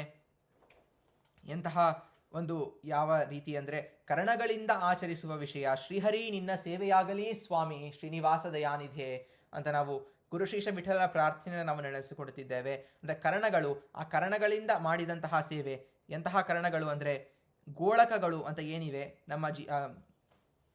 ನಮ್ಮ ಒಂದು ಶರೀರದಲ್ಲಿ, ಅವೇ ಪರಮಾತ್ಮನ ನಿಜ ಆಲಯಗಳು. ಅದರಲ್ಲಿ ನಾವು ವಿಶೇಷವಾಗಿ ಕರ್ಣಗಳೇ ದೀಪಗಳು. ನಾವು ಮಾಡುವಂತಹ ಸಂಪ್ರಕ್ಷಾಲನೆಯೇ ಪರಮಾತ್ಮನಿಗೆ ಒಂದು ಮಾರ್ಜನ, ನಮ್ಮ ಸ್ನಾನವೇ ಪರಮಾತ್ಮನಿಗೆ ಮಾರ್ಜನ. ಸತ್ತತ್ ಅಲ್ಲಿ ನಮ್ಮ ಗೋಣಕಗಳಲ್ಲಿ ಬರುವಂತಹ ಆ ಎಲ್ಲ ವಿಷಯಗಳೇ, ತತ್ತದ್ ವಿಷಯಗಳ ಸಮ್ಮೇಳನವೇ ಪರ್ಯಂಕ. ಪರಮಾತ್ಮನಿಗೆ ಒಂದು ಪರ್ಯಂಕ, ಒಂದು ಹಾಸಿಗೆ ಇರುವಂತಹದ್ದೇ ನಮ್ಮ ಕರ್ಣಗಳಲ್ಲಿ ಆಗಿರುವಂತಹ ಆ ಎಲ್ಲ ವಿಷಯಗಳು. ವಿಶೇಷವಾಗಿ ಅದರಿಂದ ಬಂದಂತಹ ಸುಖ ಪರಮಾತ್ಮನಿಗೆ ಏಳಿಗೆ, ಹಾಗೂ ಸುಪ್ಪತ್ತಿಗೆ ಯಾವುದು, ಅದೇ ಒಂದು ಸುಖದ ಏಳಿಗೆಯೇ ಸುಪ್ಪತ್ತಿಗೆ. ಅಂದರೆ ನಾವು ಆ ಸುಖ ಏನು ಬರುತ್ತೋ ಅದೇ ಪರಮಾತ್ಮನಿಗೆ ಸುಪ್ಪತ್ತಿಗೆ. ಹಾಗೂ ವಿಶೇಷವಾಗಿ ಪರಮಾತ್ಮನಿಗೆ ವಸನ ಯಾವುದು ಅಂದರೆ ಆತ್ಮನಿವೇದನೆ. ಅಂದರೆ ಆತ್ಮನಿ ವೇದನೆ, ಪರಮಾತ್ಮ ನನ್ನಲ್ಲಿ ಇದ್ದಾನೆ ಎಂಬುವಂತಹ ಜ್ಞಾನವೇ ಪರಮಾತ್ಮನಿಗೆ ವಸನ ಸಮರ್ಪಣೆ. ಹಾಗೂ ಪಾಪಕರ್ಮ ಎಂಬುವಂತಹ ಪಾದಕೆಗಳನ್ನು ಸಮರ್ಪಣೆ ಮಾಡುತ್ತಿದ್ದೇವೆ. ಇದರಿಂದ ಪರಮಾತ್ಮ ಆ ಪಾಪಕರ್ಮಗಳನ್ನು ತುಳಿದು ಬೀಜದಂತಿರುವಂತಹ ಆ ಒಂದು ಪಾಪಗಳನ್ನು ಚಿಗುರದಂತೆ ನೋಡಿಕೊಳ್ಳುತ್ತಾನೆ ಪರಮಾತ್ಮ. ಸುಜ್ಞಾನ ಎಂಬುವಂತಹ ಒಂದು ದೀಪವನ್ನು ಸಮರ್ಪಣೆ ಮಾಡುತ್ತಿದ್ದೇವೆ. ಅನುಲೇಪನವೇ ಸತ್ಪುಣ್ಯ, ಪುಣ್ಯ ಎಂಬುವಂತಹ ಗಂಧವನ್ನು ಸಮರ್ಪಣೆ ಮಾಡುತ್ತಿದ್ದೇವೆ. ಶಾಸ್ತ್ರಾಲಾಪನವೇ ಶ್ರೀ ತುಳಸಿ, ಹರಿಕಥಾಮೃತ ಸಾರಾದಿ ಎಲ್ಲ ಶಾಸ್ತ್ರಗಳ ಒಂದು ಚಿಂತನೆ ನಾವು ಏನು ವಿಶೇಷವಾಗಿ ಅಧಿಕ ಮಾಸದಲ್ಲಿ ಮಾಡುತ್ತಿದ್ದೇವೆ, ಅದೇ ಪರಮಾತ್ಮ ನಿನಗೆ ತುಳಸಿ ಸಮರ್ಪಣೆ. ಸುಮನೋವೃತ್ತಿಗಳೇ ಸುಮನ, ನನ್ನ ಒಳ್ಳೆಯ ಮನೋವೃತ್ತಿಗಳೇ ನಿನಗೆ ವಿಶೇಷವಾದ ಪುಷ್ಪ. ಕೋಪ ಎಂಬುವಂತಹ ಧೂಪವನ್ನು ನಾವು ಸಮರ್ಪಣೆ ಮಾಡುತ್ತಿದ್ದೇವೆ. ಭಕ್ತಿ ಎಂಬುವಂತಹ ಭೂಷಣದಿಂದ ಅಲಂಕರಿಸಿ ಸದ್ಬುದ್ಧಿ ಎಂಬುವಂತಹ ಛತ್ರವನ್ನು ಹಿಡುತ್ತಿದ್ದೇವೆ. ಸುಜ್ಞಾನದ ದೀಪ, ಆರಾರ್ಥಿಗಳೇ ಗುಣಕಥನ, ಪರಮಾತ್ಮನ ಗುಣಕಥನ ಎಂಬುವಂತಹ ಆರ್ತಿಗಳನ್ನು ನಾವು ಸಮರ್ಪಿಸಿ ಮನವಚನ ಕಾಯಿಕ ಪ್ರದಕ್ಷಿಣೆ, ಪರಮಾತ್ಮನಿಗೆ ನಾವು ಏನು ಯೋಚನೆ ಮಾಡುತ್ತೇವೋ, ಹೇಳುತ್ತೇವೋ, ಮಾಡುತ್ತೇವೋ ಅವೆಲ್ಲರೂ ನಿನಗೆ ಪ್ರದಕ್ಷಿಣೆ ಎಂಬುವಂತಹ ಒಂದು ಜ್ಞಾನದಲ್ಲಿ ನಾವು ಮಾಡಿದಾಗ ಪರಮಾತ್ಮನಿಗೆ ನಾವು ಈ ಒಂದು ರೀತಿಯಾಗಿ ಮಾನಸ ಪೂಜೆಯನ್ನು ಸಮರ್ಪಿಸಿದಾಗ ಪರಮಾತ್ಮ ನಮಗೆ ವಿಶೇಷವಾಗಿ ಅನುಗ್ರಹ ಮಾಡ್ತಾನೆ. ಅಂತಹ ಪರಮಾತ್ಮನಲ್ಲಿ ನಮ್ಮ ಒಂದೇ ಪ್ರಾರ್ಥನೆ, ಪರಮಾತ್ಮ ನಿಮ್ಮ ಪಾದಸ್ಪರ್ಶ ಎಂಬುವಂತಹ ಒಂದು ಸೌಭಾಗ್ಯ ಕರುಣಿಸು ಅಂತ ನಾವು ಹೇಳಿದಾಗ ಆ ಪರಮಾತ್ಮನೂ ಕೂಡ ನಮ್ಮ ಮೇಲೆ ಅನುಗ್ರಹ ಮಾಡಿ ಪಾದವನ್ನು ಮುಟ್ಟಬಹುದು ಎಂಬುವಂತಹ ಆ ಒಂದು ದಿವ್ಯವಾದ ಆದೇಶ ಕೊಡುತ್ತಾನೆ. ಪರಮಾತ್ಮನ ದಿವ್ಯವಾದ 2 ಪುಟ್ಟು ಪಾದಗಳನ್ನು ನಾವು ಹಿಡಿದಿದ್ದೇವೆ. ನಾವು ಕಣ್ಣಿನಿಂದ ಆನಂದ ಬಾಷ್ಪ ಬರ್ತಿದೆ ಪರಮಾತ್ಮನ ಪಾದವನ್ನು ಮುಟ್ಟಿದಾಗ. ಕಣ್ಣಿನಿಂದ ಬರುವಂತಹ ಆನಂದ ಬಾಷ್ಪದಿಂದ ಪರಮಾತ್ಮನ ಪುಟ್ಟ ಪಾದವನ್ನು ನಾವು ತುಳಿಯುತ್ತಿದ್ದೇವೆ.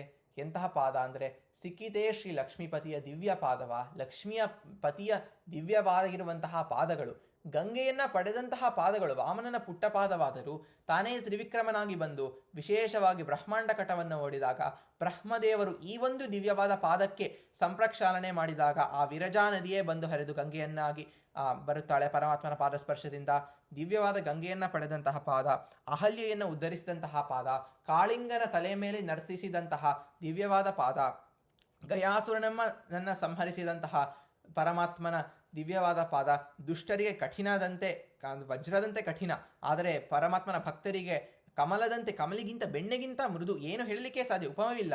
ಪರಮಾತ್ಮನ ದಿವ್ಯವಾದ ಮೃದುವಾದ ಪಾದವನ್ನು ನಾವು ನೋಡಿ ಆನಂದದಿಂದ ನಾವು ಪರಮಾತ್ಮನ ಸ್ತುತಿ ಮಾಡುತ್ತಿದ್ದೇವೆ. ಈ ಪಾದವನ್ನು ನಾನು ಬಿಡಲಾರೆ ಪರಮಾತ್ಮ ಅಂತ ನಾವು ಹೇಳುತ್ತಿದ್ದೇವೆ. ಬಿಡೆನೋ ನಿನ್ನಂಘ್ರಿ ಶ್ರೀನಿವಾಸ, ಎನ್ನ ದುಡಿಸಿಕೊಳ್ಳೆಲೋ ಶ್ರೀನಿವಾಸ, ನಿನ್ನ ನುಡಿಯೇ ಜಿತಲ್ಲೋ ಶ್ರೀನಿವಾಸ, ಎನ್ನ ನಡೆ ತಪ್ಪು ಕಾಯೋ ಶ್ರೀನಿವಾಸ. ಪಂಜು ಪಿಡಿವೆನೋ ಶ್ರೀನಿವಾಸ, ನಿನ್ನೆಂಜಲ ಬಳೆದುಂಬೆ ಶ್ರೀನಿವಾಸ, ನಾ ಸಂಜೆ ಉದಯಕ್ಕೆ ಶ್ರೀನಿವಾಸ, ಕಾಳಂಜೆಯ ಪಿಡಿವೆ ಶ್ರೀನಿವಾಸ. ನಿನ್ನವ ಶ್ರೀನಿವಾಸ, ನಾನನ್ಯವನರಿಯೇನೋ ಶ್ರೀನಿವಾಸ. ಅಯ್ಯ ಮನ್ನಿಸೋ ತಾಯಿ ತಂದೆ ಶ್ರೀನಿವಾಸ, ಪ್ರಸನ್ನ ವೆಂಕಟಾದ್ರಿ ಶ್ರೀನಿವಾಸ. ಬಿಡೆನೋ ನಿನ್ನಂಘ್ರಿ ಶ್ರೀನಿವಾಸ, ಎನ್ನ ದುಡಿಸಿಕೊಳ್ಳೆಲೋ ಶ್ರೀನಿವಾಸ. ನನ್ನನ್ನು ದುಡಿಸಿಕೋ, ವಿಶೇಷವಾಗಿ ನನ್ನ ಸುತ್ತಮುತ್ತಲಿರುವಂತಹ ಜನರಲ್ಲಿ ನಿನ್ನ ಸನ್ನಿಧಾನ ತಿಳಿದುಕೊಂಡು ಅವರಿಗೆ ಮಾಡುವಂತಹ ಯಾವ ಒಡನಾಟ ಅದೇ ನಿನ್ನ ಸೇವೆ ಅಂತ ಆ ಒಂದು ಅರಿವು ಬರಲಿ ಅಂತ ವಿಶೇಷವಾಗಿ ನಾವು ಪ್ರಾರ್ಥನೆ ಮಾಡಬೇಕು. ಯಾಕೆಂದರೆ ನಾವು ಮಾಡುವಂತಹ ಪರಿಪರಿ ಕೆಲಸವು ಪರಮಾತ್ಮನ ಪೂಜೆ. ನಮ್ಮ ವ್ಯಾಸವಿಠಲರು ಹೇಳ್ತಾರಲ್ವಾ, ವಿಶೇಷವಾಗಿ ಏನು ಹೇಳ್ತಾರೆ, ನೆರೆದಿಹ ಜನರೋಳಿದ್ದರು ಮನಸ್ಥಿರವಿಡು ನಿನ್ನಲಿ ಪಾಂಡುರಂಗ, ಪರಿಪರಿ ಕೆಲಸವು ನಿನ್ನ ಮಹಾಪೂಜೆ, ನಿರುತಯನಗೆ ಕೊಡು ಪಾಂಡುರಂಗ. ಪರದೇವನೇ ನಿನ್ನ ಲೀಲಾ ಸ್ಮೃತಿಯನು ನಿರುತಯನಗೆ ಕೊಡು ಪಾಂಡುರಂಗ. ಪರರಾಪೇಕ್ಷೆಯ ಬಿಡಿಸಿ ನಿರಂತರ ಪರಗತಿ ಪಥ ತೋರು ಪಾಂಡುರಂಗ. ಪರರ ಅಪೇಕ್ಷೆ ಎಂಬುವಂತಹ ಒಂದು ದುಶ್ಚಟವನ್ನು ಬಿಡಿಸಿ ನಿನ್ನ ಸೇವೆ ಎಂಬುವಂತಹ ಭಾಗ್ಯ, ನಿನ್ನಲ್ಲಿ ಎಲ್ಲ ಇದೆ ಎಂಬುವಂತಹ ಭಾಗ್ಯ ಕರುಣಿಸು. ವಿಶೇಷವಾಗಿ ಯಾವ ಪ್ರಾರ್ಥನೆ ನಾವು ಮಾಡಿಕೊಳ್ಳಬೇಕು ಅಂದರೆ, ಸುಖವಾಗಲಿ ಬಹು ದುಃಖವಾಗಲಿ ಸಖನೀನಾಗಿರು ಪಾಂಡುರಂಗ, ನಿಖಿಲಾಂತರ್ಗತ ವ್ಯಾಸ ವಿಠಲ ತವ ಮುಖ ಪಂಕಜ ತೋರೋ ಪಾಂಡುರಂಗ. ನೆರೆ ನಂಬಿದೆ ಮಧೃದಯ ಮಂಟಪದೊಳು ಪರಿಶೋಭಿಸುತ್ತಿರು ಪಾಂಡುರಂಗ. ಶರಣ ಜನರ ಸಂಸಾರ ಮಹಾಭಯ ಹರಣ ಕರುಣ ಸಿರಿ ಪಾಂಡುರಂಗ. ಶರಣ ಜನರ ಸಂಸಾರ ಮಹಾಭಯ ಹರಣ ಕರುಣ ಸಿರಿ ಪಾಂಡುರಂಗ. ಪಾಂಡುರಂಗನಾದ ಶ್ರೀನಿವಾಸ, ನನ್ನ ಸಂಸಾರ ಬಂಧನ ಎಂಬುವಂತಹದ್ದು ದೂರ ಮಾಡು. ನಿನ್ನ ಚಿತ್ತಕ್ಕೆ ಬಂದದ್ದು ಎನ್ನ ಚಿತ್ತಕ್ಕೆ ಬರಲಿ, ಅನ್ಯಥಾ ಬಯಕೆಯ ಕೊಡದಿರೋ ಶ್ರೀನಿವಾಸ ದಯಾನಿಧಿ ಅಂತ ನಾವು ವಿಶೇಷವಾಗಿ ಸಮರ್ಪಿಸೋಣ. ಅಕ್ಷಯಂ ಕರ್ಮ ಯಸ್ಮಿನ್ ಪರೇ ಸ್ವರ್ಪಿತಂ ಪ್ರಕ್ಷಯಂ ಯಾಂತಿ ದುಃಖಾನಿ ಯನ್ನಾಮತಃ. ಅಕ್ಷರೋ ಯೋಜರಃ ಸರ್ವದೈವಾಮೃತಃ ಕುಕ್ಷಿಗಂ ಯಸ್ಯ ವಿಶ್ವಂ ಸದಾ ಜಾಧಿಕಂ. ಪ್ರೀಣಯಾಮೋ ವಾಸುದೇವಂ ದೇವತಾ ಮಂಡಲಾಖಂಡಮಂಡಲಂ.